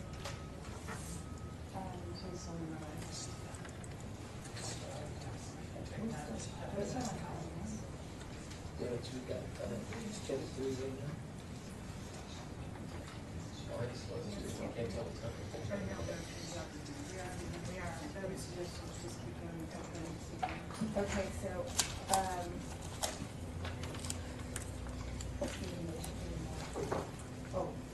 so, do more of your okay, so we are in open welfare. Okay, I'll quickly pass this on to Mark for the first one. Okay, this is 0500 and fairly straightforward request for delegation of authority from the committee with respect to LAP referrals. We send their advance early. What happens in some cases is that the in an informal conference, or an applicant will sometimes be referred to the LAP for a set period of time, typically 6 months, a year, that sort of thing. And once they complete that period of time in LAP, if they get a significant insight letter, or if they're found not to be a fit for the LAP because they don't have an alcohol or drug-related issue, staff will clear staff has the authority to clear those types of cases administratively. What happens in other cases is that the applicant may be referred to the LAP for, say, 6 months, but receives a significant insight letter before the completion of the advanced period, before the completion of the 6-month period. Sometimes the applicant may get a letter of significant insight within 2 months of being sent to the LAP, well short of the 6 months. At that point, we submit these types of cases back to the committee for consideration of what to do, which is typically a positive, because there isn't anything else for them to do since they've completed the requirements of the LAP. So in this particular agenda item, all we're asking for is that in those types of cases where the applicant has received a letter of significant insight, or has not, or has received a letter saying that they're not a fit for the program because they don't have an addiction issue, that the committee allows staff to clear those types of cases administratively as well, as opposed to bringing them back to the committee. So that's the gist of this agenda item. Makes it a little less work for everybody if we allow them to do that, so. Does anybody have a motion on the second? So moved. Do I have a second? All in favor? Any opposed? So that will be change of the rules. Thank you. The second item is a return from public comment. This is matter 0501. This is an issue that what we're trying to do is to clarify some ambiguity in the rule with respect to what kind of as to what kind of determination has been made with attorneys who are applying for admission, and whether or not they can, in fact, if they have an administrative suspension in another jurisdiction, whether or not they can, in fact, submit their application for moral character. Back in June, we discussed this matter where what we're trying to do with respect to revising Rule 4.41 is to make it very clear that if an applicant, out-of-state applicant attorney has been suspended or disbarred or sanctioned for disciplinary reasons, that would be the reason why that they would not be allowed to submit an application for moral character, but that the rule does not apply to administrative types of suspensions, which, for example, not completing the MCLE or perhaps not paying dues, that this rule would apply only to the disciplinary type of sanction. And that's the change that was made to the rule. That's the change that went out for public comment, the 45-day public comment period. There were no public comments, and so we would ask this matter be that the rule change be finalized and presented to the committee and ultimately to the board for final approval. I think the committee can still say, because you were not allowed to practice law in some other state, we won't allow you to practice here. It's just that we will consider your application, and they may still disallow it. That's right. In other words, if there's an administrative suspension, they'll be allowed to at least file the moral character application for consideration. I think what Jim is saying. So it doesn't mean that they get a positive moral character determination. It's just that they're allowed to now go through the process. So is there a motion to approve that? Any second? Second. All in favor? All opposed? Okay. Now it's my job. The moral character of the subcommittee goals for 2017-2018. Our first goal was to listen to Alan today. He did a great job, so that worked out quite well. So I think this year, really what our goals for the most part are to educate the community. We have the lawyer's assistance program coming in hopefully in March. We're going to get some guidelines on the unlawful practice law in May. Going to talk to the Office of Chief Counsel in August.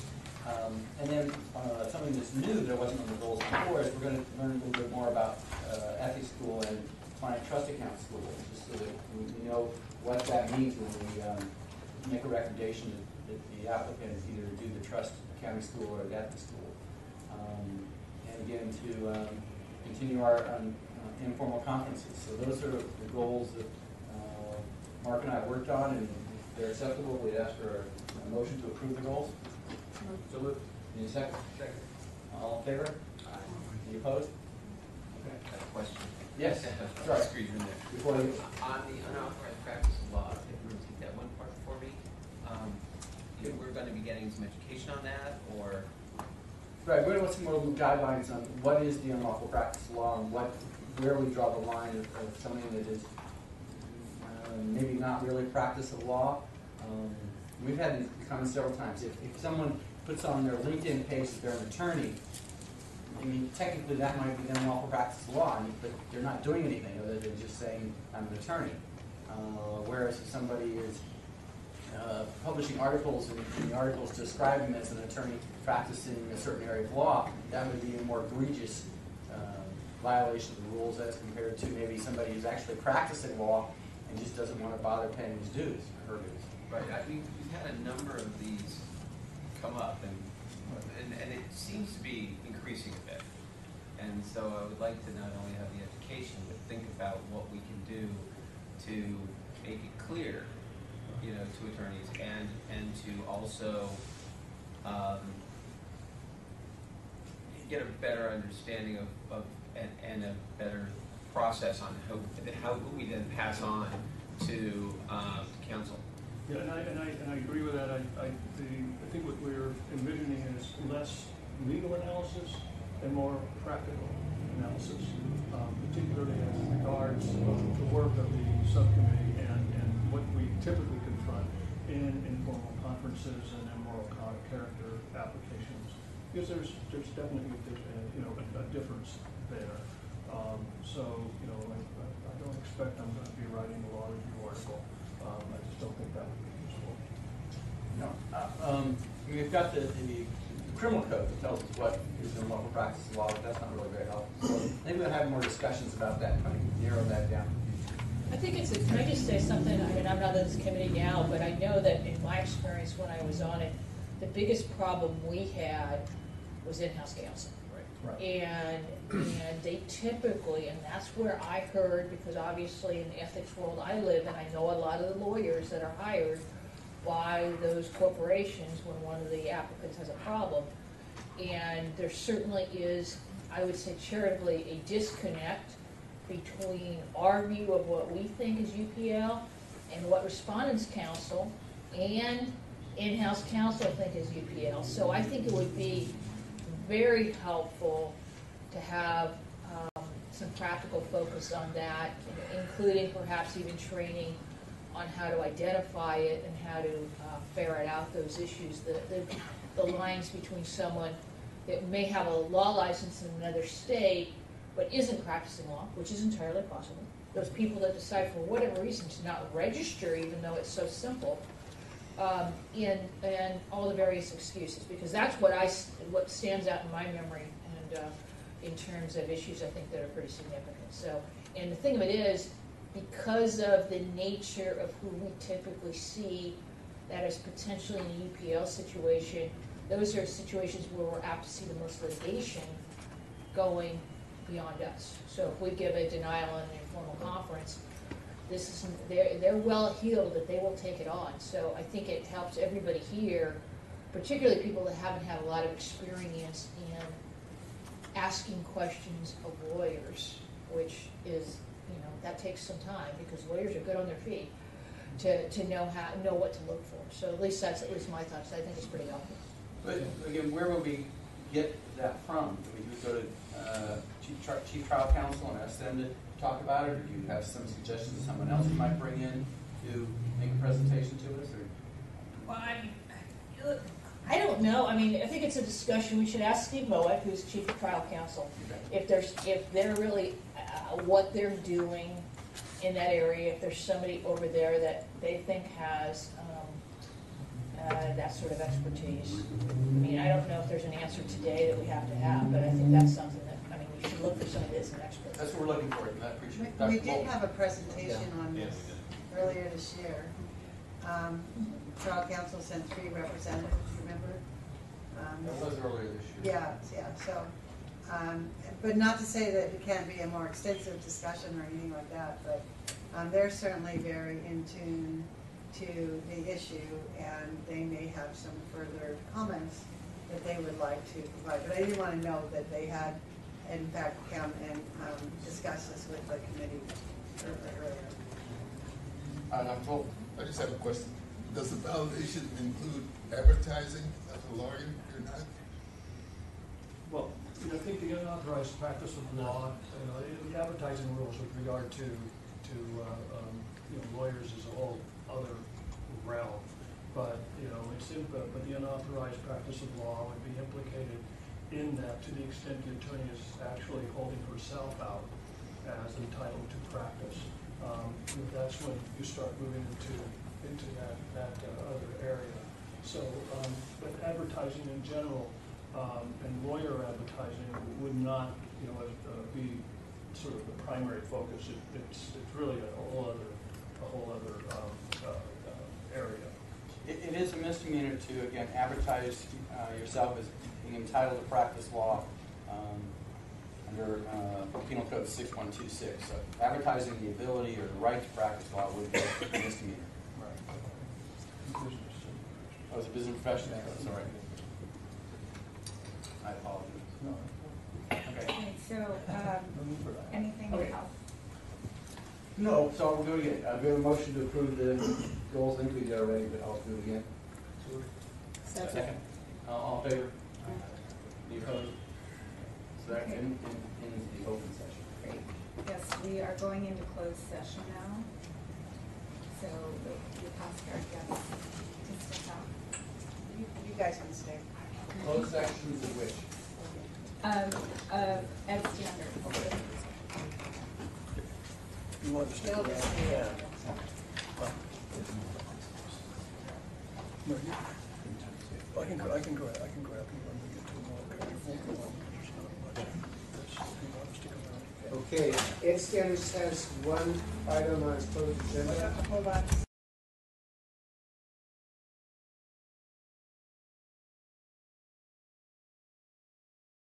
We're going to examination. I think it's 15 attorneys you guys down. Okay, yeah, and you guys are all in the same front, and you divide it up. Yeah. So, is that true? Good afternoon, committee members. This is the examination section. First of all, it's a tentative date for the subcommittee conference. Call to consider testing accommodation appeals. It's for February 2018. For the 2018 bar is January 18, 2018. As I understand, we have no appeals at this particular time. Oh, this is just for Minnetonka County. This is the one that is between this meeting and the February bar exam. You won't be meeting, so if there are any TA appeals that come up during that time, I'll let you know, and we have a process for that, which I can. Okay, good. Basically notice of the meeting. Yeah. And we will confirm that you can do it. Number 2, and we alluded to this earlier today, with the draft report to the Supreme Court on the 2017 California bar exam. The report is attached. I don't know if you folks have had an opportunity to see it. Pretty much goes over all the statistical data that was compiled as a result of this past examination. Talked about specifics with respect to accommodations, pass, fail record, things of that nature. Committee members, if you've had an opportunity to read that, the recommendation is that the subcommittee recommended to the committee that the report be finalized and forwarded to the court. Is there So moved. Moved by Mr. Brody? Is there a second? I'll second. Seconded by Mr. Epting. All in favor, committee members? Aye. Any opposition? So none. We'll move on. I think that's it for me. Sorry, yeah. Okay, 2017-2018 subcommittee goals, attachment 201. Number one is something that is near and dear to our hearts, very important. The review and consideration and report of a content validation study for the California Bar. October 2017. We also have the review reports on administration of the California First Year Law Students Examination. Tomorrow, we're going to go through the editing and approval of the final version of the essay questions and select performance and examinations for the upcoming California examination. Next month, well, this month, consider draft reports in the Supreme Court of California on February and July California bar examinations, which include the analysis by a psychometrician. And we talked earlier about the conjunction with Subcommittee on Operations and Management to review reports on the administration of the California bar examination, which is always ongoing. March 2018, after a report is made to the Supreme Court on the studies on the bar exam, that's due no later than December 1, we're going to all consider our next step with regard to conducting additional studies relative to the content, format, and scope of the California bar. Everybody knows that this is a fluid situation. As issues arise from time to time, we will all be kept abreast of what's happening. So this is a vital component of our committee. And review the report prepared by the committee psychometrician on the two-day examination. That's going to happen in February. We just talked about another issue right now. I think it was initially going to O&M. It probably is. But we're going to consider the guidelines for reporting the exam statistics, including defining, quote, completers and, quote, takers for the February 2018 bar exam. Committee members, if you've had an opportunity to read and review all of the 2017-2018 goals, do you have any additions or recommendations for any other goals in this area? There being none, is there a motion to approve? So moved. So moved and seconded. Second. Do we need to vote on this? All in favor? Aye. Any opposition? No abstentions? Seeing none, we're moving on. Okay. Yeah, so we're going to close. Yes, we're good. We are not going into closed session. So if we can turn the camera off.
So we ready to start? Jess? So, we're back in open. Okay. And we're going to O&M. So we're on operations and management, last but not least for our subcommittee reports for today. And the first item is 0300, the 2018 preliminary budget. Greg, are you ready to give us an overview? It's been approved by the Board of Trustees. And tell us what significance. The preliminary version of the budget was reviewed and approved by the Board of Trustees. There is ongoing work, however, in finalizing the budget. My understanding is that it won't get finalized typically till early next year, January or February. In fact, just this morning, I had submitted some additional information regarding the budget that was requested by Finance. I can tell you just sort of at a macro level, they were looking for a number of cuts specifically related to expenses related to the two-day bar examination, which is certainly understandable. But we did go back and forth a little bit on a number of items where we felt that perhaps they were being a little too aggressive, especially for the July 2018 expenses where they wanted further cuts, although we had budgeted for July 2017 for some cuts already. So it's a bit of a back and forth process. So nothing finalized yet, but I anticipate that there will be at least another version or two between now and when it's finalized. So the one thing is, I went and looked back at what was given to the Board of Trustees, and I didn't see any detail, and I assume they didn't get any detail. And I noticed a couple, so I was looking at the differences. And so I see a couple things of note. Legal specialization, they're anticipating actually we're going to be back to paying rack rate for 2018. So that's going to be up by $1.5 million. But then we get to a couple areas that I think are interesting. The proposed budget for 2018 would have an increase of $1 million in personnel. I don't know the details on that.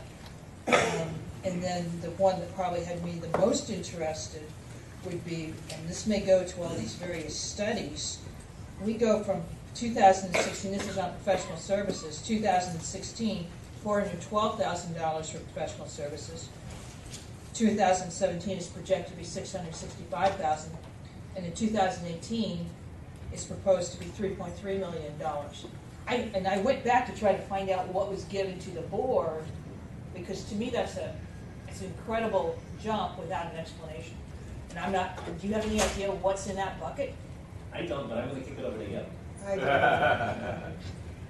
It's primarily the legal specialization, spend down of the reserve, and hiring professional graders and exam developers and various and assorted other things that were presented to the Board of Trustees last year. So that's predominantly that. For the admissions fund, I think it goes up slightly because there was money put into the budget to fund the additional studies that are contemplated. And I think that was what, 275 or 375? 275 or 375, sorry, offhand. But that's mostly related to the legal specialization activity. So I will note, for legal spec at this point, we will be paying your same fee as you used to pay. So that 1 year, nice year holiday, yes, is a holiday that is ended. But the other, it gets a little more complicated because they have combined legal spec and the admissions fund in this one-page document that's attached to the agenda, which is what was presented to the Board of Trustees. But you have, I think just offhand, what was included in the admissions budget that was different, say, than this year was the increase in the proctor pay. So that would go up. Then of course there's negotiations going on with regard to salaries. We'll see where that goes, but that's I think somehow included. And then you have the bar exam studies, and the other things we do expect some reductions this year, or I'm sorry, in 2018 compared to February, but not as dramatic as may have been believed by some other folks, because we had incorporated the 2-day savings into this year's budget for July, but we gave a 3-day exam for February. So next year, of course, we'll have both exams will be the same, and so you will see some reduction, but not as much reduction because, for instance, for our facilities, you don't just, we have 3-day, 2-day, we don't just divide it by third and now we're 1/3 cheaper. That's just not the way it works. Having that additional day does save some money when we take it away, but not as much as 1/3 of the cost associated with it. So the other sort of fluctuating cost is related to the proctors, and while the proctor fee increase was incorporated, there is a sort of a different methodology in the sense that if we have to use temps instead of seasoned proctors, that becomes a more expensive deal than we originally might have budgeted. So is there anything else, I think, there's no staff additions. Amy, do you have, that's not really. Not the rest of them. Yeah, Amy mentioned the AIMS, which is the information system, and those funds are actually coming out of the IT budget for next year. Any other questions about the proposed budget? Yes, Paul? Can I just let Bar speak for me? So Table 1, supporting funds, is that really revenue? That would be revenue, yes. Okay. And so for admissions, it's primarily from applicant fees. For the legal specialization, it is from legal spec fees. Lee, do you have a question? I haven't dug into this, I apologize. Is there a breakdown of the studies and what's coming from where, especially the studies that we've done with? I haven't seen it. So I didn't miss it? No. Oh, okay. I'm just curious. I'm sure that could be collected. We know how much we have spent out of the admissions fund. I think some of it was also taken from other sources. But certainly for next time, I think they could put together a summary of what the studies have cost. I think that'd be helpful, just because it's obviously going to be an ongoing expense and for Right. planning purposes in the future. When you look at the cost of doing these studies, how far do you go? We had a special meeting and that kind of thing, which costs money because it involved travel and things like that. But the primary cost, and I think probably what you're most interested in, is what the consultants are paid that did the studies, and then we had outside consultants do an evaluation of studies. That cost something as well. The workshops cost something because all the travel was paid for. So I think that those costs could be collected in some way. Yeah, I think I'd like to see those. I think what you're asking also is who paid for it. Not only what they cost, but how much sort of came out of admissions. Those are two critically different items. And then how much might have also gone to administrative groups? Yeah, I'm not sure that could be broken up, but we'll get as much. We could get that for our next meeting. I think that'd be helpful. So any other questions on the preliminary budget? So what I need is a motion that this preliminary budget will be received and filed by our committee. So moved. Second? All in favor? Any abstentions? Any opposition? Okay, motion passes. So our next item is item 300-301, Financial Analysis Report as of September 31st, 2017. Greg, do we have any money? We do have money, fortunately, and we are spending money as well. Okay. So overall, this is just my regular reporting of the financial situation in admissions. I think the good news is with respect to revenues and expenses, we are generally trending to budget. I don't expect any huge surprises. You'll notice on the expenses line that we're about $1.3 million favorable, although I'd like to say that's because of deft financial management. It's It's more because of the timing of the invoices, and we haven't received, or it hasn't been processed yet, the proctor fees from the July bar exam. So next month, you'll see that more in line with what the budget is. But generally speaking, no significant issues. Okay, and so, thank you. Any questions on item 301 or 301? Hearing none, let's move to item 0302, July 2017 California Bar Examination Cost Analysis. Greg? This is also an analysis of the costs associated with administering the July 2017 bar examination. Clearly, I think the interest here is that because this was the first two-day administration, I certainly was curious to see what the numbers were going to net out as. So if you look at sort of high level, in total it costs roughly about $2.1 million to administer the new two-day exam for July 2017. As a point of comparison, back in 2016, in the three-day exam, it cost about $2.2 million. So an immediate sort of thought might be, we didn't save that much money, but the other thing to keep in mind is that if you recall, we had a significant higher number of applicants for July 2017 on the order of about 1,000 more. So certainly there is more cost associated with administering the exam to that larger population.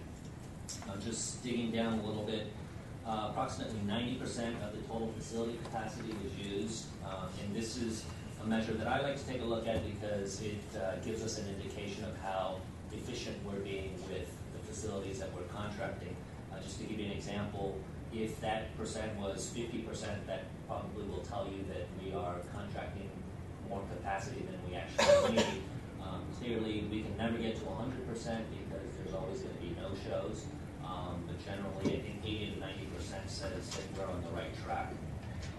I think most of you know this already, but there are really three sort of buckets that drive the majority of the cost for the examination. Those buckets are the facility rental costs, the electrical outlet costs, as well as proctors. And in line with historical data, those costs represented about 84% of the total cost for July 2017.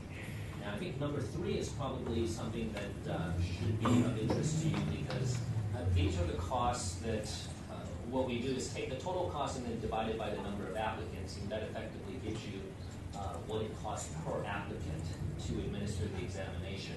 So if you look at that, it costs us about $110 for applicants that tested at the standard test centers, and conversely, it costs us about $2,100 to accommodate students at the TA test center. So clearly, there's a huge difference there. I think most of you are already aware of that.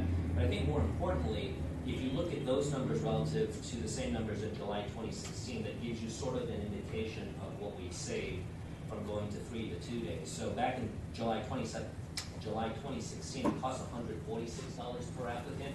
So that's about a 25% decline in cost. And then back in July 2016 for TA centers, it was almost $2,500, which is about a 13% decline. And my sense is that obviously as we get more of the 2-day examinations under our belt, hopefully that cost will continue to trend down. Okay, with the one exception, if we continue to have an increase in accommodations, the costs are going to go up. Absolutely. Okay. So any questions about 0302 in terms of the report from the 2017 California Bar Examination? Yeah. Greg, we had more than a few discussions about what to do about our no-shows.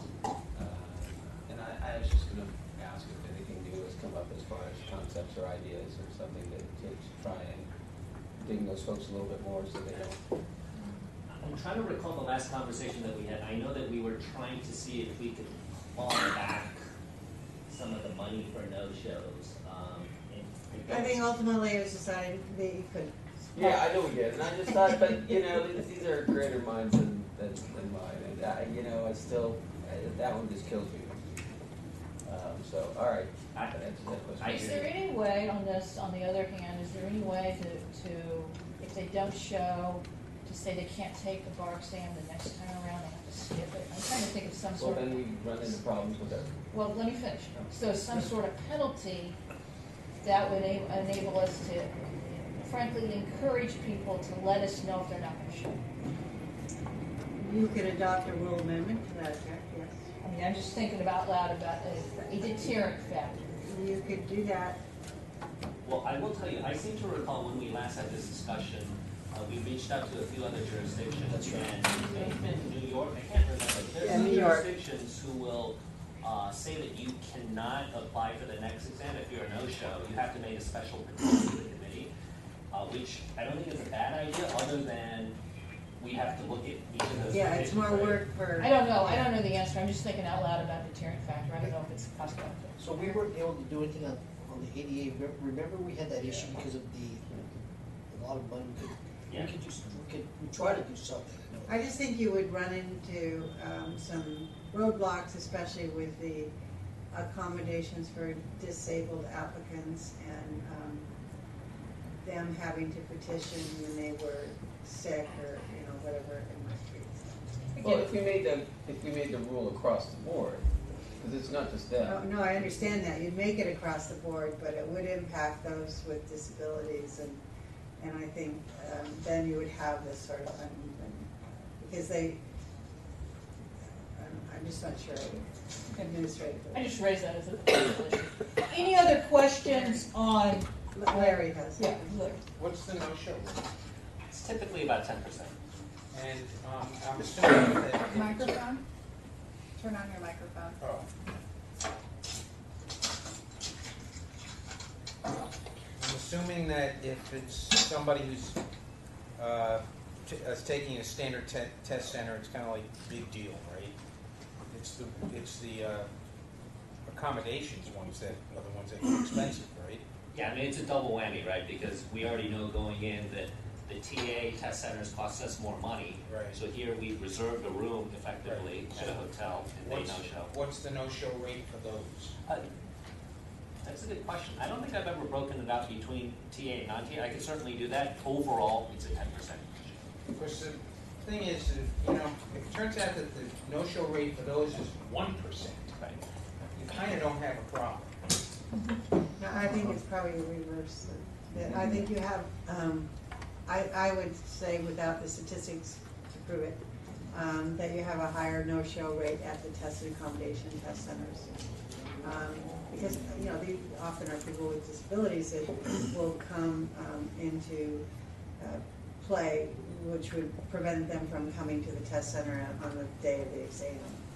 And I think that, that's what we would find. Didn't we talk about, though, taking a look at the no-shows, and I think we can assess a certain percentage of what they paid, but increasing that particular percentage?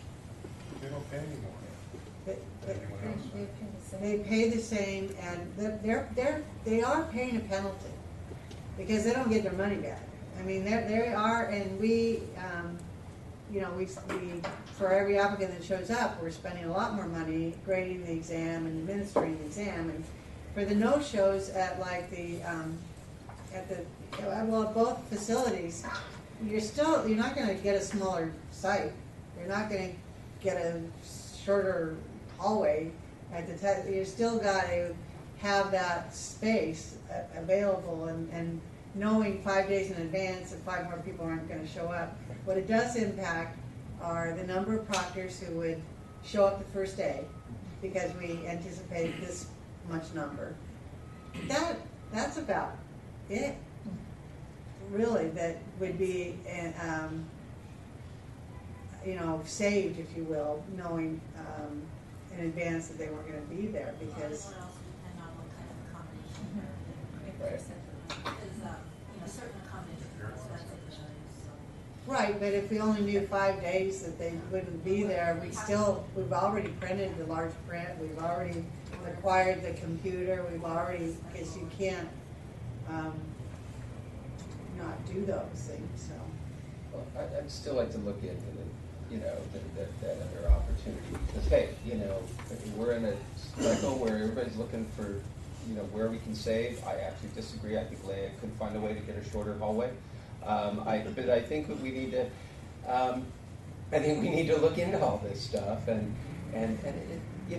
even some notice, something. I mean, just a few more things that we can put into place with these costs rising and the numbers rising, and us trying to get which comes to my last question, to a place where we really are completely self-sufficient. And I don't know if we've made more headway in that direction. It's a general question, but with this new budget and where we're going, do you see that we're making headway? I think George is still a little out of whack in his shop, but not personally, but are we making some headway as far as being totally self-sufficient? If we were to all of a sudden move off to our own digs, how would we do?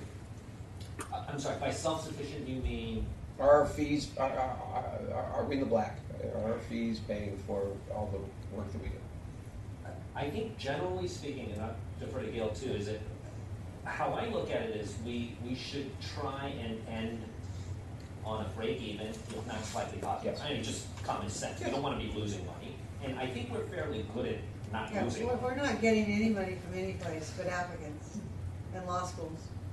And we'll get more from law schools beginning January 18th, by 2018. Larry, and I do want to move on, so Larry, go. So, two other questions. One, I think it's important to look at the no-show rate broken down by the regular ones, because if it's people with who need accommodations, so maybe they're people with disabilities or et cetera, isn't there an issue with penalizing them? Yeah, Right. Yeah. Right? Yeah. That's the problem. Okay, so it might be like a worthless discussion. That's Okay. what we're. Okay, so, but I think you don't know that until you know what the breakdown is. I think that's fair. Second question I have is, you have electrical. What does that mean? Those are the outlets that we provide to the applicants so they can plug in their laptops. Isn't that part of the facility rental? I wish. Yeah, right. Do you usually rent it through the facility, or you do it through a separate vendor? It depends. It's mostly through a separate vendor, but what ends up happening is that typically the larger convention center sites, they have agreements with certain vendors, so we're locked in. So the fee is what it is. And it should be noted that anybody using a computer does have to pay extra to do so. So their fee, they pay for using a laptop, except those applicants who are granted the use of a laptop as an accommodation. That fee goes toward the licensing fee for the software and for the extra electrical. It's 153 for laptop. 150 extra. Yeah. What happens when the day comes that nobody rents it? We're almost there. Yeah, I know. We're like 95 on We'll look for it. It's over 90%, and the graders love it. So if we get to 100% laptops, then I don't think anyone's going to complain. Well, I was just going to argue the opposite, is that, hey, we could save on that money, we'll just force everybody to write. That might have some other problems. Well, Handwriting. and the reality is people's laptops sometimes crash, and so they handwrite part of the answer. Okay. Can I add one more thing to the no-show issue? And that is, it might be helpful to know too, of the no-shows, do we have people who are chronic no-shows? Like, Yes. Yes. yeah, is that what it is? Because I was thinking that what you could do is, if you are a no-show, like, and you want to register for the next exam, and we know that they're chronic no-showers, is require deposit perhaps, like, you get an extra deposit because we're concerned that you're not going to show up, and if you don't come, then you lose that deposit. As an idea. It's money that they wouldn't have to pay us if they showed up. We can't. Oh, yeah, no, working for everybody. Well, it sounds like this book is not yet. Yeah, It's not done. So what I need, though, that's all interesting discussion. We have this up before you I go. move to accept the report. Yes, move to accept the report. Thank you, Paul. Do I have a second? Second. All in favor?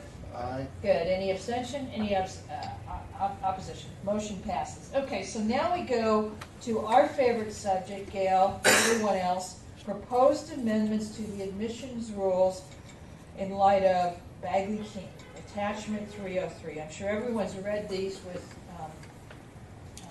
great interest. Well, basically, you're just getting rid of everything, so. Yeah. And it's really just, we need to take the action to remove the rules, since it's basically being taken over by Bagley King. Right. Just a housekeeping. Housekeeping. So Paul moves it, and do I have a second? Second. All in favor? Aye. Any opposition? Any abstention? Motion passes. Great.